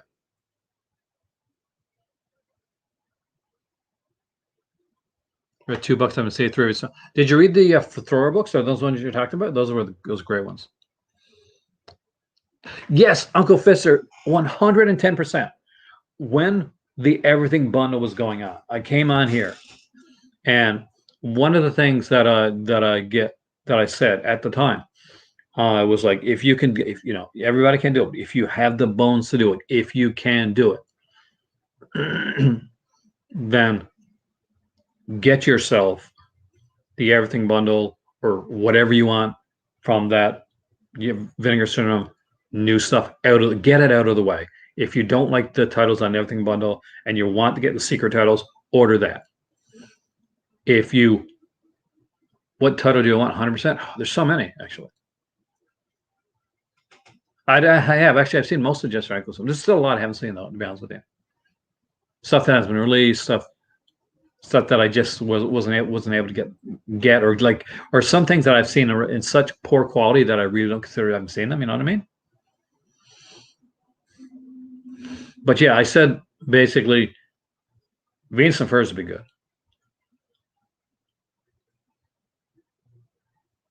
I do. I really like Ozo. And one of the things that I love is just the way that his films deal with family. Graduation Day. Well, we know the one that we know for sure is Murder, Weapon, Deadly Embrace. That's a certainty. Like if you go on, like if you're even like wondering, hey, could Murder, Weapon, Deadly Embrace be there? Just go through the pictures on Murder, Weapon, Deadly Embrace. I can't do it on here because there's nudity, but check it out. You will see a picture that's directly lifted from Murder Weapon for one of the slipcovers. I would love to see. I think Madman is a good possibility couch. Be honest with you, they did say that some of their most requested like slipcovers will be coming during the sale, so that's going to be a big deal for some people. Like I already own uh, the Deadly Embrace murder weapon, so I'm not quite sure if I need the slip. Six heavies. I'm jealous, man. I do not have even close to that amount.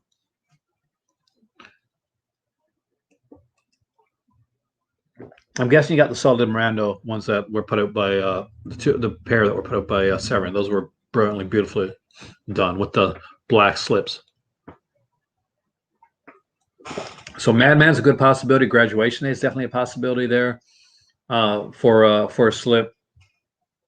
The Bats kind of makes me think Count Dracula's Great Love, but I'm not sure. What I can't figure out is the gun. The most recent announcement had a gun, a kind of a gun barrel on it with it was kind of pinkish. Some people said that that could be a slip for their earliest release, the Lost Films of Herschel Gordon Lewis. And I'll be honest with you, I don't think there's too many people that are like clamoring for a Lost Herschel Gordon Lewis slipcover. Cutting class. That was the dumbest thing they ever did. I'm sorry. Let's put it, was it 4 or 5 slipcovers for Cutting Class? And if they don't sell out, rather than wait and like sell the slipcovers after the sale, they shredded them. Are you serious? Like,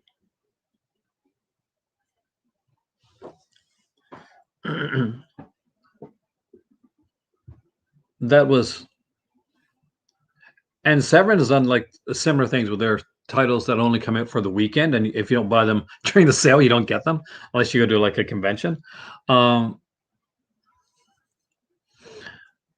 Those are just like I. It's a false sense of it's a false sense of basic. What's the word I'm looking for, guys? It's the same kind of gun in the pitch. Oh, I did not think about that shadow. But it's a FOMO. It's a false FOMO. I like his fear of missing out. Which was slipcover? I'm gonna want to get all the slipcovers. It was cute, but I'm glad they've never ever done it again. Now they've done some where there's been like 2 slipcovers, and that's okay. You can choose one, or if you bought the bundle, you get it anyway. Now I Fade to Black's one of my favorite. Like it is like Greg. I told you, yeah, it's kind of a silly thing. Like Fade to Black's one of my favorite releases that they put out because I just love that film. I love Doll Squad actually, but I don't think it's going to be one that's going to be getting. There's certain films that I think would get the, or kind of really get the slipcover like treatment like first. I think films like the last films, Herschel and Lewis and Doll Squad and films like that, no matter how fun they are, in all honesty, they're later slipcovers.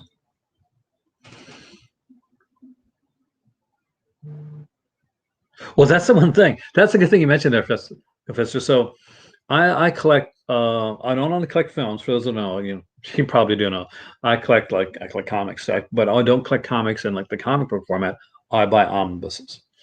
So they're massively huge, oversized. And I once in a while I'll grab like if I see them on sale, I'll grab like graphics and stuff like that and OHCs. But there's a lot of omnibuses coming out in the little second half of this year. So I will be working a ton of overtime and making a ton of videos to afford those. My mom has already, I think I've already said that to my, like I think I said, maybe I haven't said to my mom, something like this year, like that's what I want. Like just give me a gift card because I'm gonna buy an omnibus with like a gift card. That's true. I never really thought about some that aren't heavy sellers. But do you think that that's going to make it a heavy seller? Like really, like Doll Squad?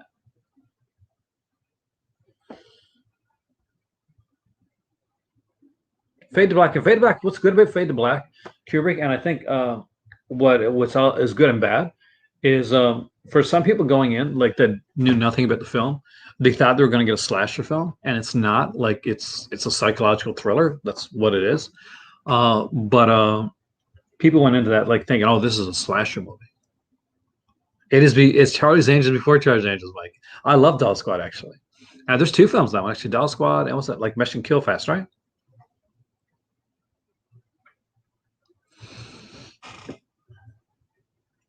But yeah, it might be the only way to to ship some of those right now.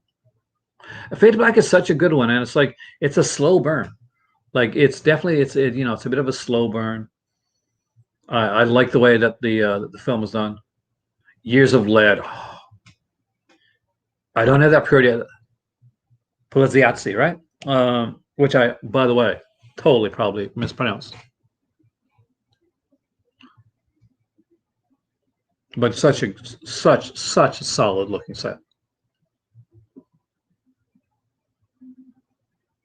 But Killer was one of those. It's a fun title. Like, but I understand like people don't look at the older stuff normally, and it's a genius. Like, it is such a genius marketing move that they've got these older titles, and people always go in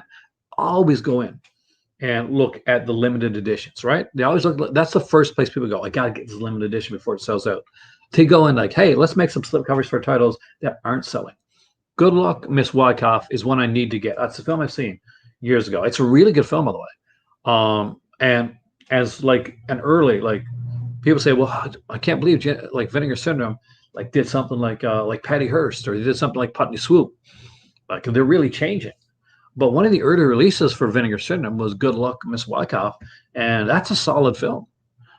So they were doing solid films. Obviously they did other stuff as well, but they were doing solid films like right close from the beginning of what they do.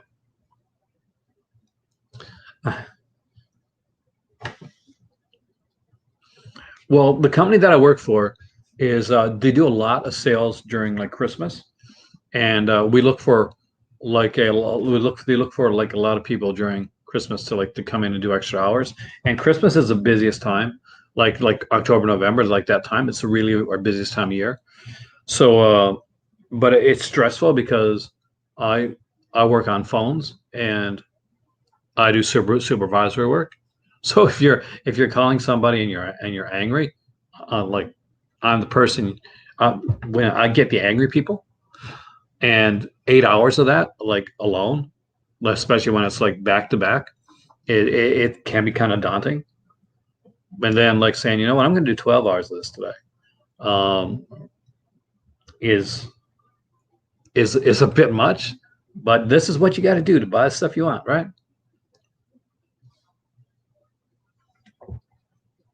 Hopefully that is my last year. This is my last year for that, and I'm off to Morocco next year. So we'll see. We'll see how it works. Aaron needs to retire. Hashtag Aaron needs to retire. Yeah, the artist month he did. So underrated. Decoder, Putney Swoop, Taking Tiger Mountain. Such a different releases, and and that's kind of cool. And like Severin did that with well, not art house per se, but when they did their Black Friday, they really went outside of what they normally do. And overall, I think it was both of them were met with kind of like when they did that when Vinegar Syndrome did Art House Month and Severin did their different take on Black Friday month. Uh, People were like didn't know exactly know how to take it. What's going on here? Is Severin just doing some new releases type stuff? Is Vinegar Syndrome going into art house titles? What's happening?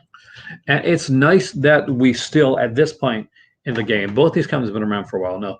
Vinegar Syndrome's going on their seventh year, I think. Because I've been like pretty much like following Vinegar Syndrome for around 6 years, I think, pretty much on my channel. Anybody that a lot of people that have been getting Vinegar Syndrome for a while, and you've seen my videos more than likely. Weird Wisconsin is gonna be a nice set. Don't worry, it's not for me.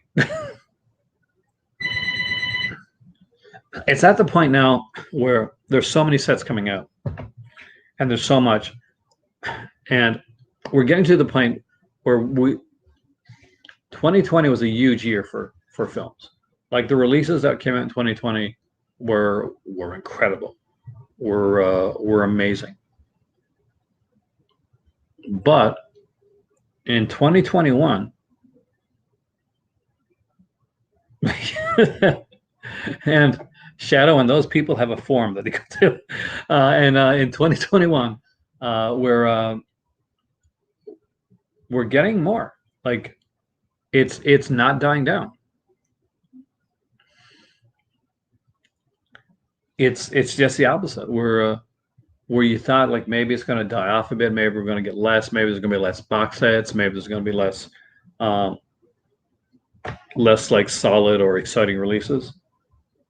We've seen some amazing stuff come out from Vinegar Cinemas, Forgotten Jelly Volumes 2 and 3, the Home Grand Horror set, the Andy Milligan set. You know, they dig that type of stuff. The Eurocrypt Christopher Lee later on this year. I think for Black Friday, I'm calling it now. Hey there, Alan. Welcome. I'm calling it now for Black Friday. Most likely, probably going to be getting from Severin the Black Emmanuel set. It makes perfect sense. The timing's right. I got a fever, and the only prescription is more movie sets. I love that skit. Not just to hear the Vinegar, man. Like Severin's been knocking out the sets. Arrow's been putting out crazy amounts of sets. Weird Wisconsin. Their upcoming like the Vengeance Trail set. The Year of the Lead set. So much good stuff. And not just mention like their Asian cinema.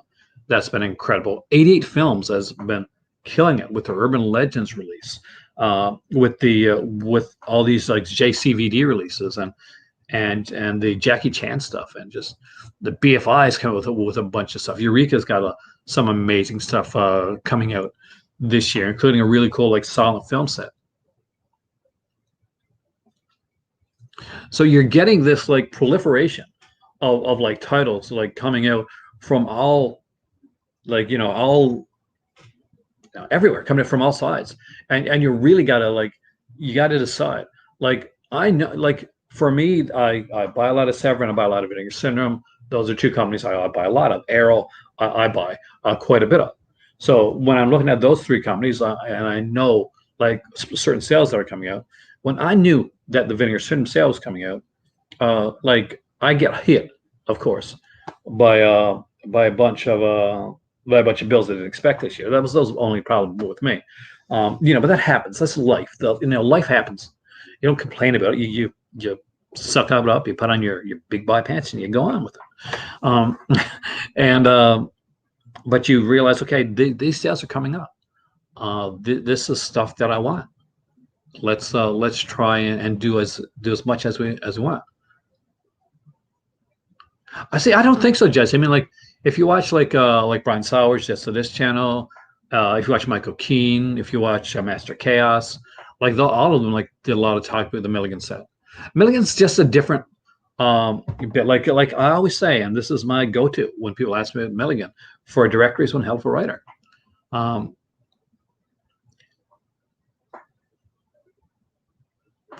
Vinegar Cinema has been absolutely fantastic when it comes to that. And like Indicator, thank you, Jesse. Like, let's not forget Indicator, the king of the box sets. Like, I love me my Arrow, I love me my Criterion, my Vinegar Cinema, my Severin. But you know what? Let's call a spade a spade.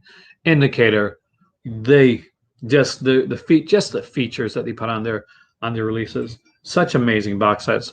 I got stuff. Well, I got a box set. Like it was like a smaller set too. The last movie, a Dennis Hopper one, was sent to be my good friend George, actually from the UK, and what a great release! Like so much on that. The one set that I think a lot of people like sat on, which was a shame, and eventually went out of print.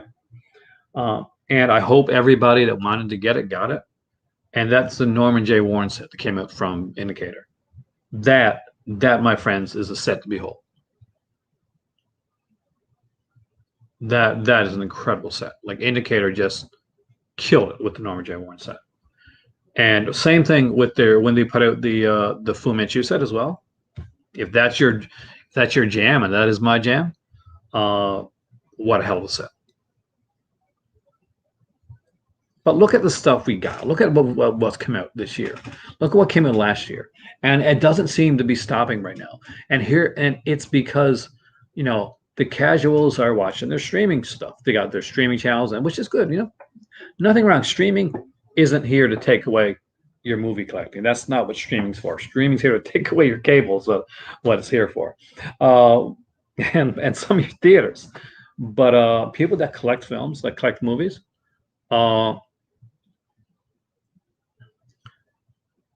then yeah, the it just keeps getting better. And if you love genre stuff, especially if you're into the different stuff, you're like wondering why certain releases like haven't came out. Yeah, yeah, that's the thing. Like I don't think it's dying. Like it's evolving, it's changing. But I don't find that like physical media to be dying. Like it's going more boutique, it's going more collector. But it has been for the last few years. So for people to wonder, like, oh God, is it going now? Oh yeah, there's a lot more features on the Warren set if you buy it from Indicator. Like the features, like that's one of the reasons to grab it, right? The Vinegar Cinemas, I do have those as well, and I got those for the commentaries because the commentaries are fantastic.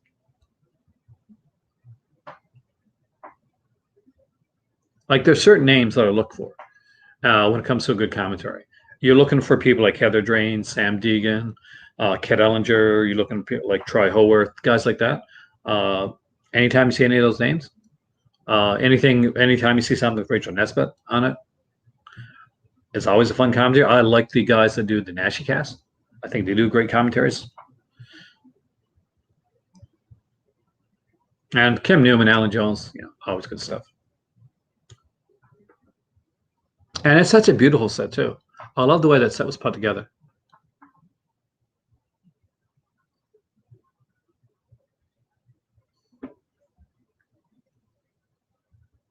Tsukamoto's Arrow set. You know who would say that? Good friend of mine, Flip Otaku. He loves that stuff. I do too, actually, and I would agree with you. Some of these companies are releasing directors soon. A Frank Henlotter set. Yeah, that would be an easy one, actually, as long as the rights are in the same place. That was you, Warlock?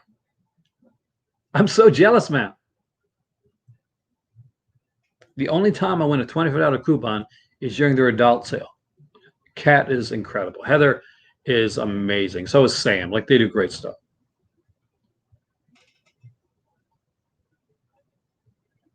Apparently, I got to go to Warlock's house and steal his Night Beast spaceship replica. Congratulations, Warlock.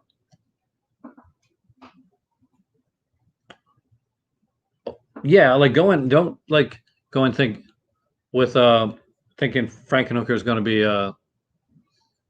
like Criterion, but it's a fun film, and right from the start of Frankenhooker, somebody is killed at the beginning of Frankenhooker through a surprise lawnmower accident. But it's a heck of a fun film, and Henenlotter never takes himself too seriously, and I enjoy that. I enjoy Henenlotter's work. Right up there with like the basket case. I actually like Frankenhooker. I'm gonna say it. I'm gonna say it. Some people it's gonna be sacrilege to some people. I like Frankenhooker better than basket case. That's just me.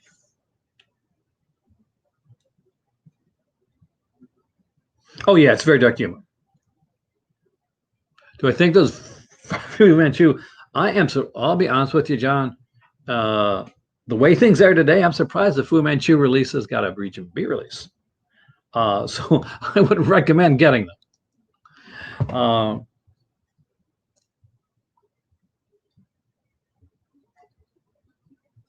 you like basket? Oh yeah, definitely Frankenhooker. Yeah, 100%. If you like Henlotter, you're gonna pretty much like anything Henlotter does. Like he's got a formula and it works. So yeah, if you like basket case, 100% watch Frank Hooker. On a date.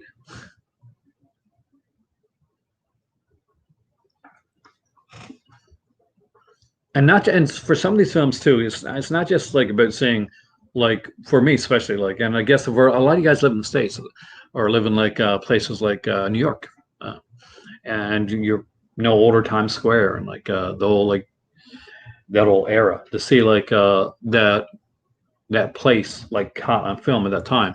Like me, I'm living here in Nova Scotia, and I'm living close to where they filmed My Bloody Valentine, the original film, and to see like Sydney Mines at that time period, um, and to like drive through the streets now and see what hasn't changed and what has changed. It's just such a nice postcard. Brain damages. Zachary, man, gotta love Zachary. Zachary's Horrible Horrors. I remember when I bought that VHS. I was so excited. I watched it so much. Yeah, this is the MVD sales have only been. I like Unearthed, right? I do like Unearthed is a Canadian company, but I hate the fact that their stuff is only U.S. You know me, Warlock. Same reason like Severin, like U.S. only releases, a U.S. only sale. I barely mention when they talk about it, when stuff like that. For that reason only, which I should mention on channel. I got a lot of U.S. viewers, so I should. But I just get like, I'm like, why not us? Why can't we get it too? But I'm fair. I like when Warner Archives has sales. I would I would mention the Warner Archive sales, even though we couldn't get them here in Canada.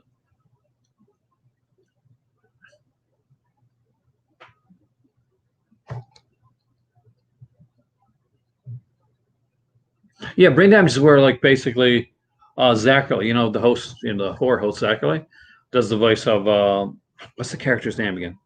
This creature that's in Rick Hurst's head. Rick Hurst was a famous soap opera actor, actually. For those that watch soap operas, Brain Damage, that's what he's pretty much famous for. I remember Bruce Willis died in Call of Duty Mobile. Yeah, actually, I saw that.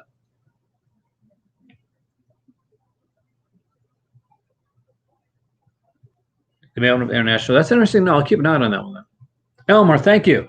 And I got the freaking like little thing too that it gets sent with me. The I think it was a pin. I got to send a pin, an Elmer pin.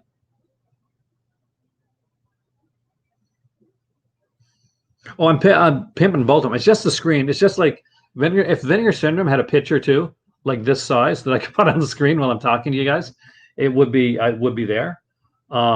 Because obviously, like if I could take this picture right here, let's do it. Let's do it for fun. I'm talking to like all the companies. No, I'm not saving. I'm trying to open it. There we go. There.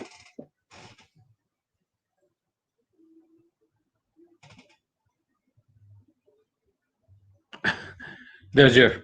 See.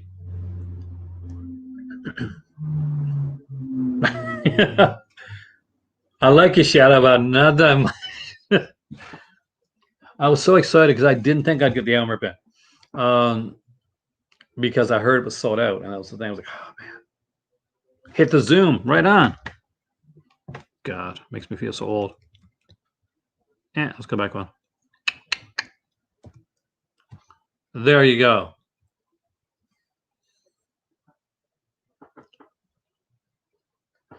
Severin had a bit of a rough time when it came to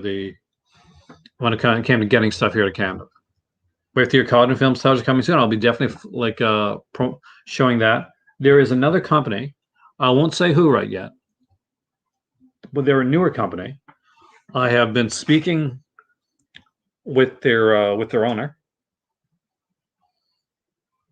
and I should be hopefully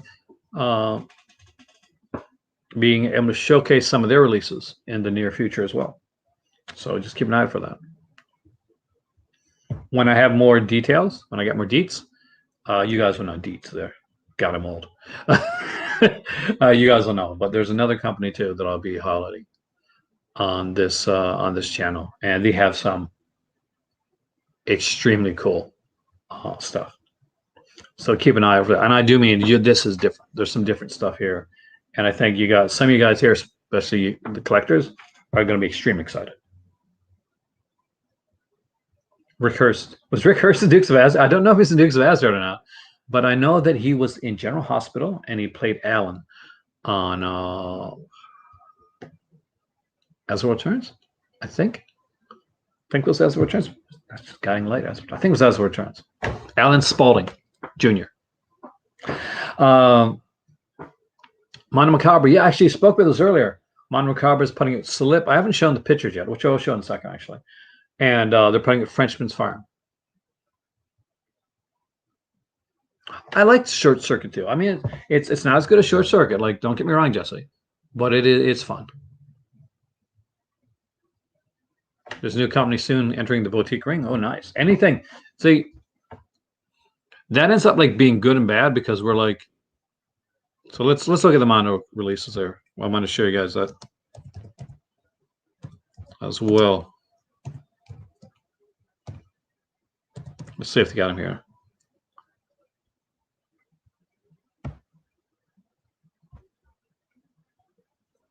Yep. So here we got Frenchman's Farm.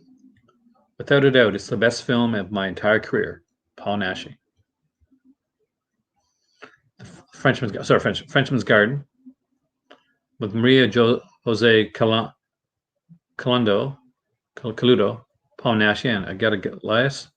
And also, of course, coming is Slip, Daughters of Eve. And this, of course, had a DVD release back in the day.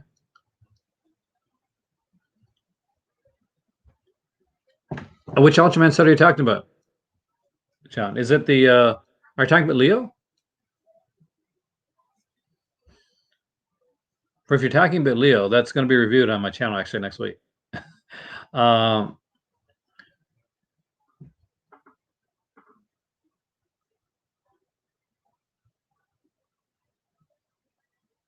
be interesting. Raven Banner is partnered with a comic book company and we're releasing Raven Banner covers to spare parts. So one-shot comic book, nice. So, as they say here, look, two should go on sale. Hopefully, also ship out next month on sale and ship out next month. Then you should expect 3 more limited edition Blu-rays in July and August. And then just wait, because Mondos are going to be having their big Halloween sale with their biggest slate of films ever. Like their biggest slate. Oh, definitely, Matt. I can actually, one of these times, I'll hook you up with some ideas with Mondo titles because there's some great titles. Yeah, right at the beginning of the film, actually. I actually mentioned that, Jesse, early on. So, and definitely 100%, guys, which is a reason I don't have this film. It's when the movie starts with the cow being beheaded at the beginning of the film. That's a bit rough.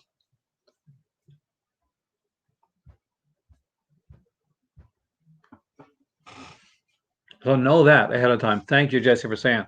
I said there's Animal Cruelty at the beginning of the film, but didn't say exactly what it was. Hell, that was a cool title. What really excited me was that last year the couch they put out just this amazing release, Queens of Evil. And if you don't own it, like it's great. It's a great release.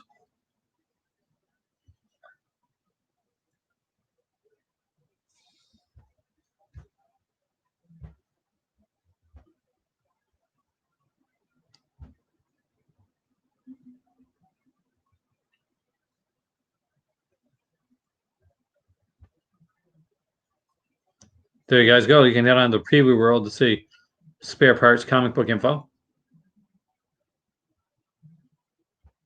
Do I know Culture Dog? Actually, I'm pretty sure I've listened to, I've watched Culture Dog before.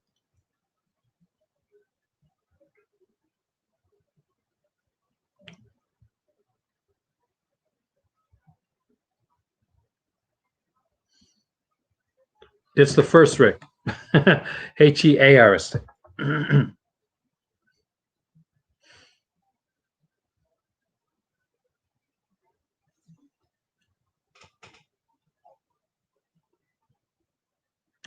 Don't Deliver Us from Evil was the very first mono release I ever got, Mike. It was by accident, though. I went to a on Facebook, the Facebook like groups. So I went to like this guy's house to pick up some movies. He had like Tour Duty, the complete series there, and I wanted to grab that. And he said, "Oh, I got some other like movies there if you want to look through the box." And he had like these like I think it was like 8 boxes of films there. And I'm looking through them and I see this like red case. I'm like, that's kind of interesting. And it was Don't Deliver Us from Evil. It was like, so yeah, 50 cents each for the film. So really cool, actually. It was the first one I ever picked up.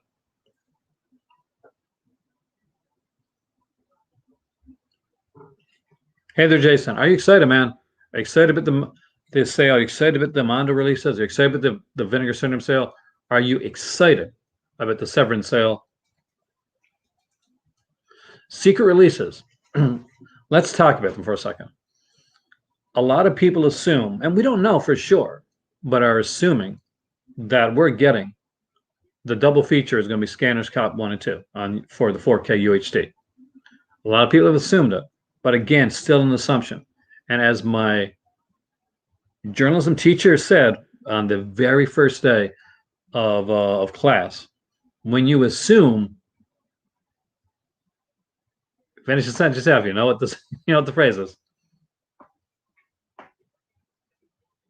I don't actually. Megadalina possessed by the devil. Exorcist ripoff. And I have to look into it, but I don't remember. Don't know if I've seen it, Jesse. So that's always the thought there. So, but what's the other one? The other one's what's confusing a lot of people. It's been considered a cable TV mainstay, uh, kind of an insane, bit of an insane film. The VSA is one of them's an insane vanity project.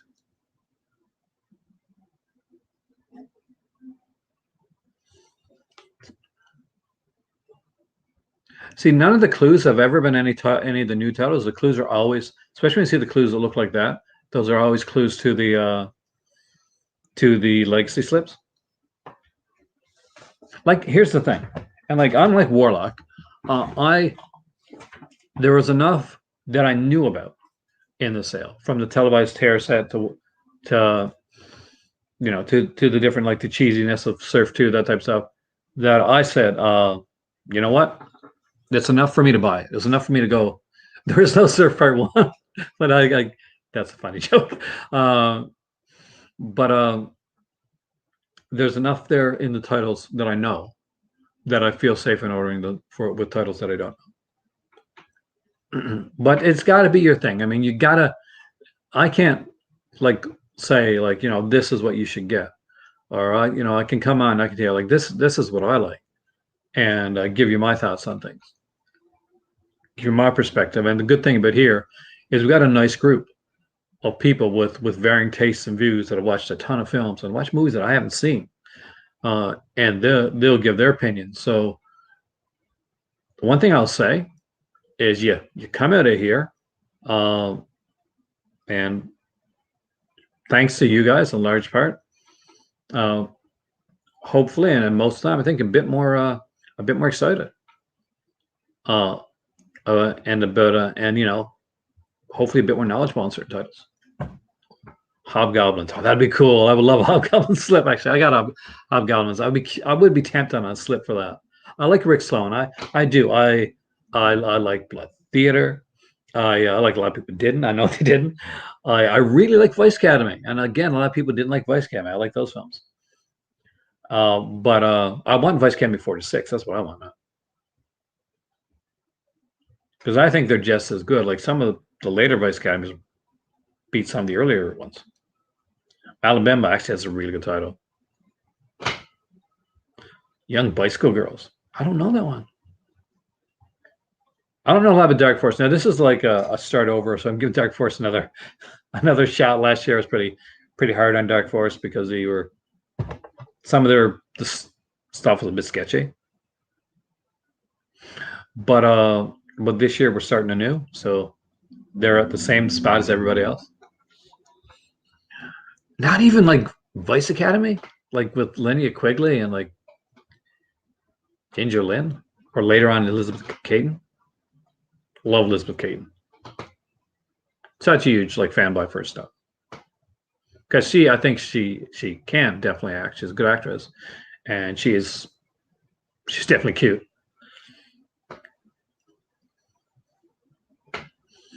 I am too. I mean, they've gone a different way with the televised terror box set. A lot of people,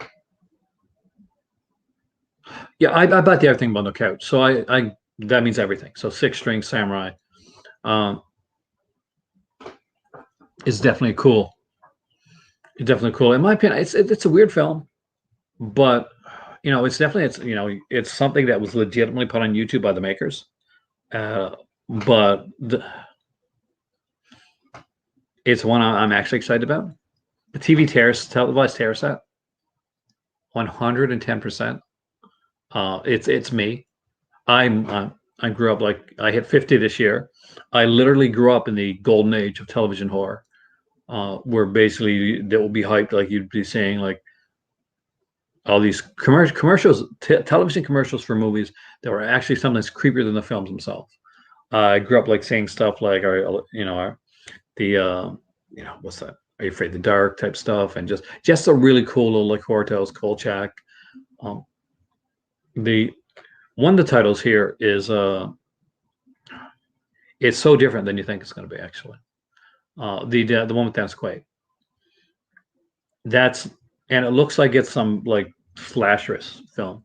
It's a stalker type of film, but it's not a slasher type of film, and it goes in a very different direction than you think it's going to go. But it's a really good film. There's certain things, films that like kind of just for weird reasons petrified me when I was younger. There was like I think Charlene Tilton from Dallas, if you know the show Dallas. She played Lucy. She was in one. I'm pretty sure it was her, like a hitchhiking one.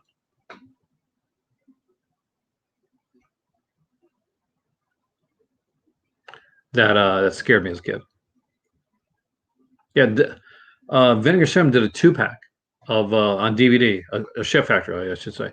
I did two pack of them on DVD, but the first one's the only one that's in the set. So but it'll be interesting to see it on Blu-ray. What's going to be interesting to see with these sets is what they're going to do for the features. The Rene Cardona Jr. Set is supposed to have a new style boxer by something that has been done before.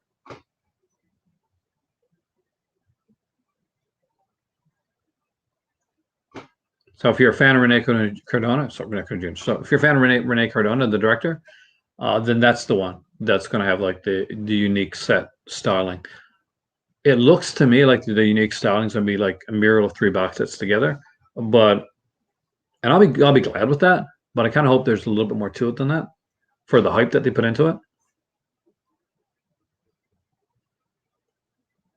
and for all what seems to be like some negativity overall. I'm actually very excited. I have a lot of faith in what Vinegar Syndrome was putting out. If I didn't have the faith in what Vinegar Syndrome was putting out, I wouldn't have spent as much money as I did to procure the everything sale, everything package. And Hilarious has a fight. Oh man, Warlock, you're like me. You grew up watching that like as a kid on TV, right? Like in the early mornings. The 4K stuff is really interesting. TV Terror is doing something different with the artwork. Some people love it, some people hate it. I'm on the like side. I started on the iffy side of it too, um, because I was iffy on when they showed the box art. It was kind of mixed together type thing. I wasn't really big on that initially. I don't know when it comes to that particular company, Mike. I don't get any information when it comes to them, unfortunately. But I would say that they are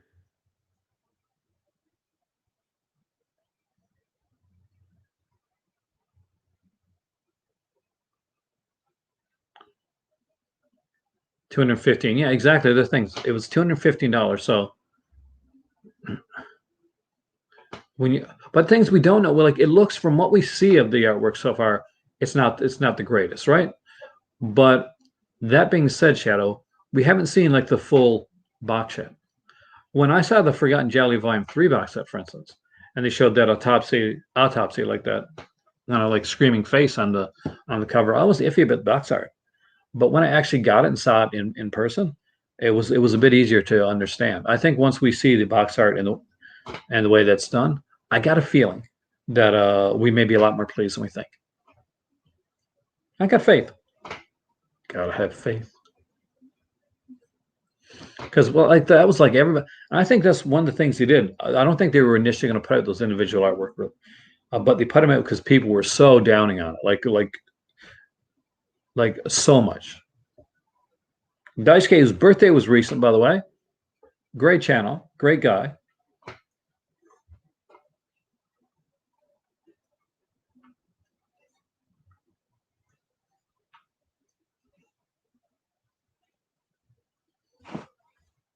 I have to check something for you guys because I'm working here on a couple things for this channel for this week.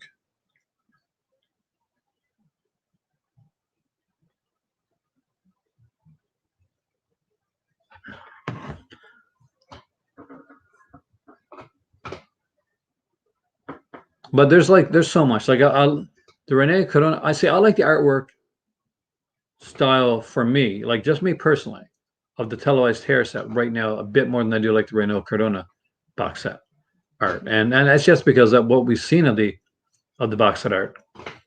Thank you, Strangeland.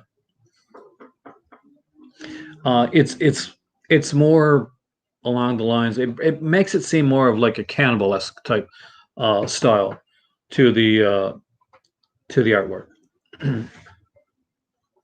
The one I'm most excited about, Jason, is at this point that I know about is Televised Terror, Volume 1. Especially not just the films themselves, but the potential that this line has. But I do think that it's a good combination of television horror films and the fact that it takes one from the 70s, 80s, and the 90s and gives you kind of a taste of each decade and how they did television horror. I think that's a brilliant idea.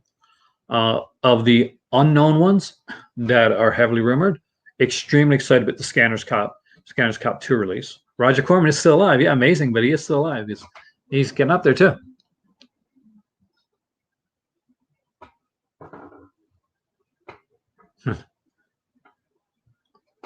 Mental Out Wonder Woman 84. I actually like Wonder Woman 84. Some sketchy parts in it, especially considering the taking over the dude's body, but I actually tried to film. Though, yeah, watch the Warp Zone. Like deleted scenes from Wonder Woman is actually pretty cool. Totally real deleted scenes from Wonder Woman.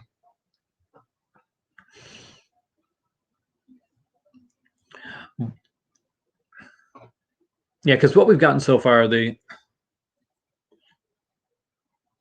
for the Vandy VSA. Do you know what do you have an idea what the Vandy VSA is? Because what they've said so far is that we got a VSA coming out. For those that don't know, VSAs are Vinegar Cinema Archive releases, which has kind of a hard box. It comes down like almost like a VHS style, and it'll have a massive poster with it on the inside, double-sided. But I'm preaching to the choir when it comes to that. Because I'm curious to what the Vandy project is. They said that it's an insane project, much along the lines of Mike Cartel's title, which, oh God, is it really gonna like Runway Nightmare? Yeah, Runway Nightmare. Hong Kong Rescue. I don't think I have. I'll look into it though, Mike. We're looking to get a lot more. We like martial arts titles, especially the old martial arts titles. So we're trying to hopefully. We're waiting, see, because we're hoping to move to Morocco. If we move to Morocco, then I just gotta fly over to London to grab like the 80 films releases and BFIs, Eureka, stuff like that. Yeah, like me too. I thought, oh, it's Alien Private Eye. That's interesting. I'm okay. I mean, I wasn't excited about Alien Private Eye. I'm like, I'll take it. It's a cool like release, but that description does make it seem like, yeah, it's more insane than Alien Private Eye, and that's a good thing for me. Alien from Private Eye. There was like rumors for a while about Alien from LA, which I think would be a bit of a tepid release. I'd be okay with it. I'm okay with it if it's part of a pack. If I got the subscriber package and it's like one of the releases there, I don't want it to be part of my everything bundle. But you know, that's just me. Like some people like Alien from LA, maybe their favorite film, maybe their best film.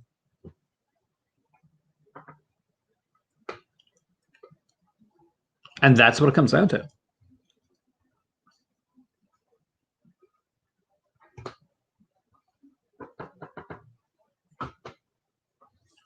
That's the key.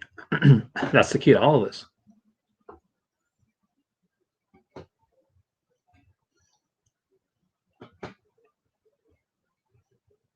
Everything there's so many sales. Everything Blu-ray on the sale. What they have left in the exclusive releases. Jackie Chan, John Woo, lots of each. Well, that's right up my alley. The key to it here is like you. There is so much.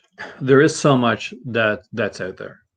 So you have to pick and choose your sales, your battles, where you're going to spend your money on.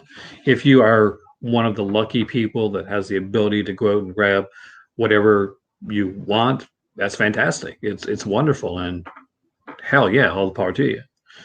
Um, if you're not, that's fine. Uh, you're like me. You can't like you're Ragman, right? Ragman's 100% right. You can't own everything. You can like my dad's always saying there's too many sales. And he's not wrong when he says that. There's a lot out there. You got to pick and choose. Like there, Kubrick's big thing. He's a huge Criterion fan. He waits for the Barnes and Noble sale. I love like Vinegar Syndrome stuff. I love Severin stuff. So those are I know that those times a year, like a couple months beforehand. I hope there's no big surprises like happen like this time around. And you wait. You basically you pick what you want. You choose what you want, and you wait on the other stuff. And with the way things are going, with some more boutique labels coming into play, more box sets, more limited editions. The fear of FOMO is higher than it's ever been for a lot of collectors. But don't let that like overwhelm you. Don't let that. There's titles that you're going to want, that you're really going to want, and there's titles that you're going to want because they're limited. Like let yourself discover the difference between titles that you really want and titles that you want because you're worried that you might miss out on a title.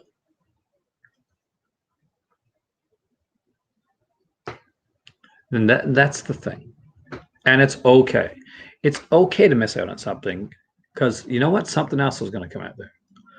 But if there's a title you really want, if like me, say you're a Franco fan like me, or you're an Argento fan like me, or you like Giallo, then you're going to focus more on those titles. So when the Milligan set came out, which is a fantastic set, like hands down, great set, I had to say to myself, okay, yeah, I can get this Milligan set right now. It is a well put together set. But if I pick up this set, because it is pricey, uh, I'm taken away from something else that I want to pick up, whether it be the Arrow titles or the Severin titles or the Vinegar Syndrome titles.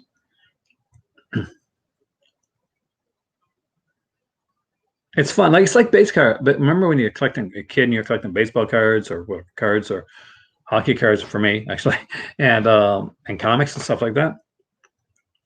That part of it's fun. Don't let yourself get overwhelmed. If you're coming into collect, if you're new to my channel, if you're new to any of this, and you're coming and collecting, and you find that some of this can get a bit overwhelming. We all have. We've all gotten overwhelmed. I'm a YouTube channel on here, and I talk about movies a lot. And at the end of the day, like there's so many YouTube channels out there that can go and like I've seen channels that go and they're grabbing stuff on a weekly basis, and there's like, oh, I got this from this sale, and I got this box from this sale. And I'm like, and yes, like not just as a collector, but as somebody that's here and is hoping that that is channel makes a difference in a good way, and people get something out of it. It's daunting sometimes. Be like, oh my God, like everybody's doing all this and they're putting this and they're showing this off, and I can't show this off. Um, but it's okay because I'm the same as you guys. Like companies aren't sending me bunches of releases. I get there's a few companies that I work with, and they're and that's what I do, and they've been very nice and very, but like most of you guys here, um, you pick and choose. You stick with US. You're in the US, right? Yeah, Ragman. So that makes sense. That makes sense that you stick with US based companies. Like I'm in Canada, and I try to like Vinegar Cinema is a very big thing for me, Ragman, because they ship out of Ontario. They're a US based country, but they ship out of Ontario, and they're having a Canadian website. Has anybody Warlock Shadow? Anybody here heard um, about the Canadian Vinegar Cinema website? Like, if any new news on that? Hey there, Iron Rooster. Yeah, it is. I mean, like, just Scanners Cop one. That's all I need for my Scanners collection too. So, fingers crossed. Um, yeah, don't worry about getting overwhelmed. Don't worry about FOMO. It's a part of collecting in anything. But you know what? You get what you like. Don't, you miss out on. I miss out on a lot of stuff. I missed out on a ton of stuff, but I got a ton of stuff that I wanted. And at the end of the day, the reason I chose what I got is more is most of the time that's what I like. Yeah, we still have that like placeholder like website up there until it comes, but I'm hoping Warlock, and I don't know, and this again just speculation, uh, but I am hoping that Machado that basically the fact that a lot of their stuff is going to be coming out from Canada right now. Yeah, scalpers, gate crashers, that type of thing. Uh, we and again, no prior knowledge at all. Like it's just guesswork that the shipping could soon be decreased. At least here, I'm not sure about international, but at least here in Canada, it makes sense to have decreased shipping now that the stuff is coming from Canada. It made sense to have decreased shipping during the last one, but they didn't do it. I'm hoping that they're going to take in consideration. There's a Canadian website coming that'll most of their stuff is going to be shipping out from Canada in the next year. That's if you're a Canadian like buyer subscriber, and I'm hoping that changes a bit, like their shipping costs there in Canada.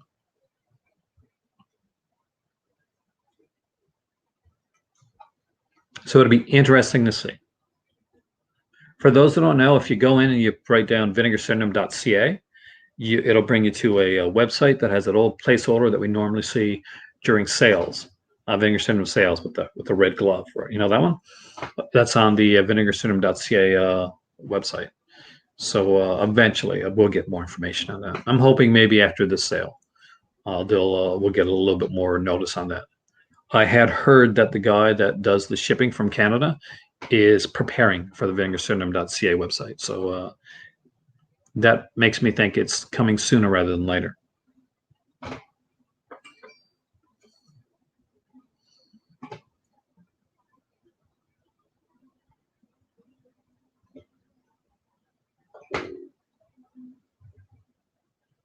Oh yeah.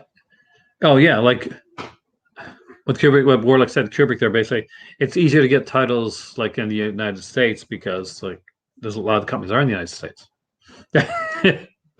Understandable. It is, but I would love to see like eventually like them to reach out if there's a way. It's hard to do it internationally. You got to get your base, like you got to get your warehouse, you got to get your place. Um, but it will be nice to see eventually to see the shipping. And that being said, like it's a big shipping cost as for subscribers. Like right out of the gate, it adds a lot onto the cost of of it. That's why I think 350 to 400, 420 maximum is what we can hopefully look at for the halfway subscription. I don't think it'll go above that. But especially when you got to put like shipping consideration.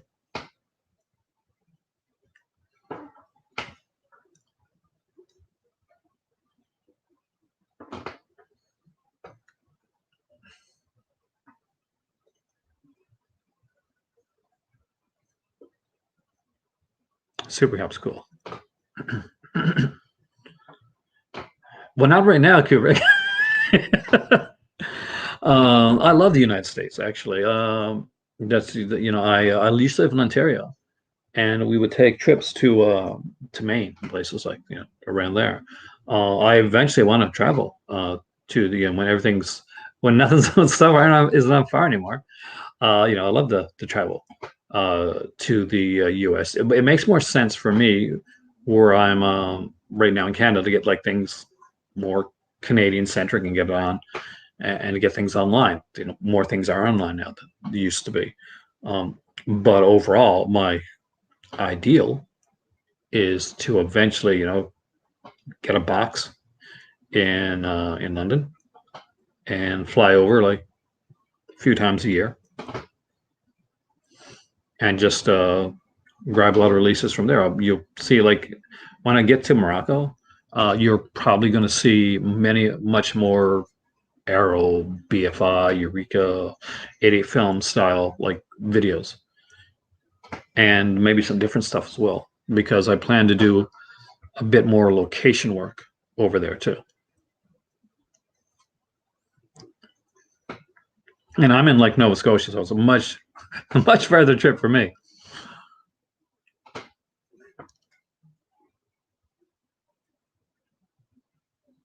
But I'd like to get like certain places. There's certain people like to chat with, like sit down and like just have a coffee with, that type of thing, or a tea. I don't want to go off brand.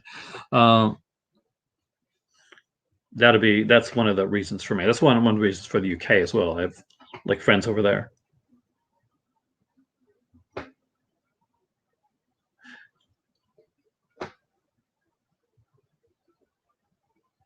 So ship me their UK releases. There you go.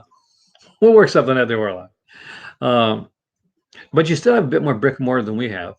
And here, like we have like Sunrise. Sunrise is pretty much it. Sunrise and a couple of the stores like the Bay Street video places like that, like the cinema ones. But you gotta live in Ontario. I thought I didn't like the United States. No, I don't think there's any countries I don't like. Per se. I'm a traveler, reg man. Like a lot of I loved it when I was growing up. I traveled a lot. I was an army brat without the army, they used to say. So it's in my blood. Like traveling's in my blood.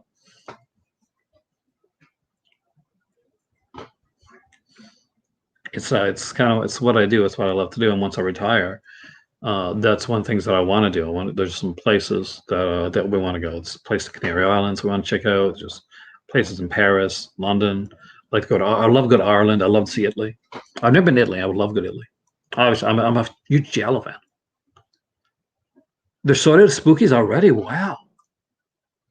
Yeah. Thanks. Yes. 101 Films put out spookies on. Was it a Black Label release? I think it was a Black Label release, wasn't it? So you can grab it from Zavi or Amazon UK, but grab it soon because it is selling out. Let's bring up 101 Films. We haven't checked them out in a while, and I definitely do pride myself and pat myself on the back here on looking at like companies and releases that other people don't normally check out right away. So as you can see the let's look at the Black Labels, limited editions. They've updated their stuff. So you see Spooky sold out already. Look at that. Let's check out what the Spookies released so you guys can actually see what's on there. So the Black Label's got like the bigger are these hard boxes? I don't have any of the Black Labels. Are they hard boxes or just slip covers, guys?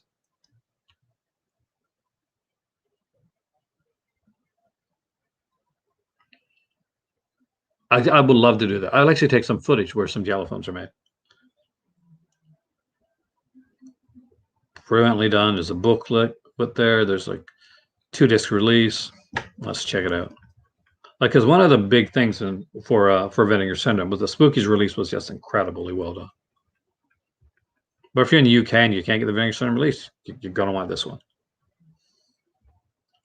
So what did we got here? New audio commentary with Fright Fest Paul McAvoy and filmmaker Sean Hogan. Oh, that's new. A limited edition booklet includes a Twisted History, Vipco VHS, and Spookies by Scott Harrison. Your Future Belongs to Us.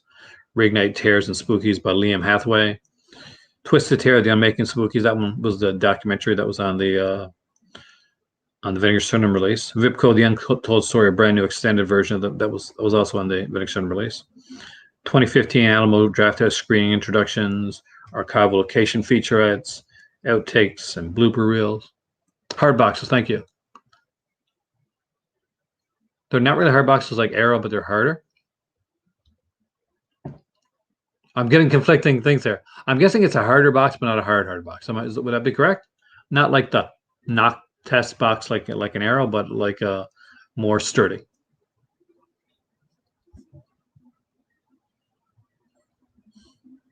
And they do have like standard editions that come out afterwards, but the hard box editions are kind of what most people go for. As you can see, like a lot of their Black Label stuff has sold out, so it does go fairly quickly.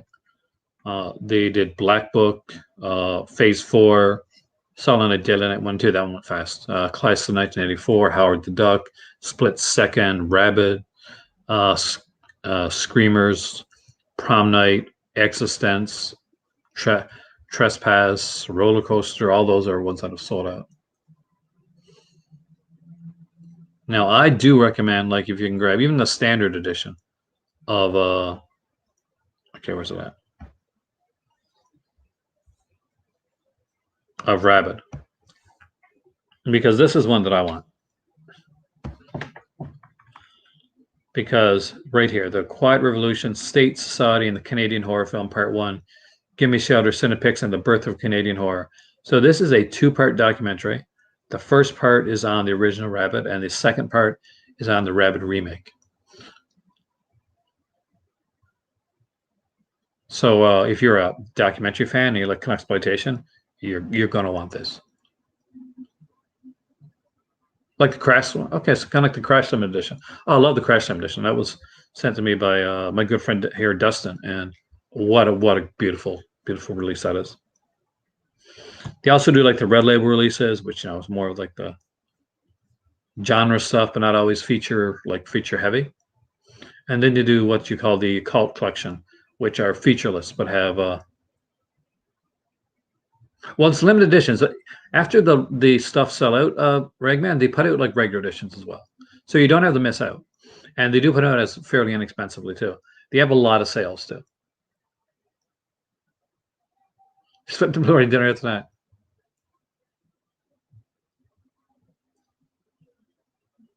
Because like they have like a ton of stuff here, from Hacks and the Ghost Watch to Hard Boiled. So there's a ton of releases. The Secretary. Secretary is one of my favorite movies, actually. I love that film. Rabbit's a cool one, Mike. Remember, he said he had to get funding from the Canadian porn industry to make his first films. Yeah, for a part of it. I mean, like here in Canada, especially around the time that the Cronenberg was doing stuff, we had and we still to an extent, we've got this this government funding, and we got a lot of breaks, a lot of tax breaks, a lot of funding here from the Canadian government to make films. A lot of exploitation films. Films like Black Christmas that were made over here in Canada for the reason that the funding was there.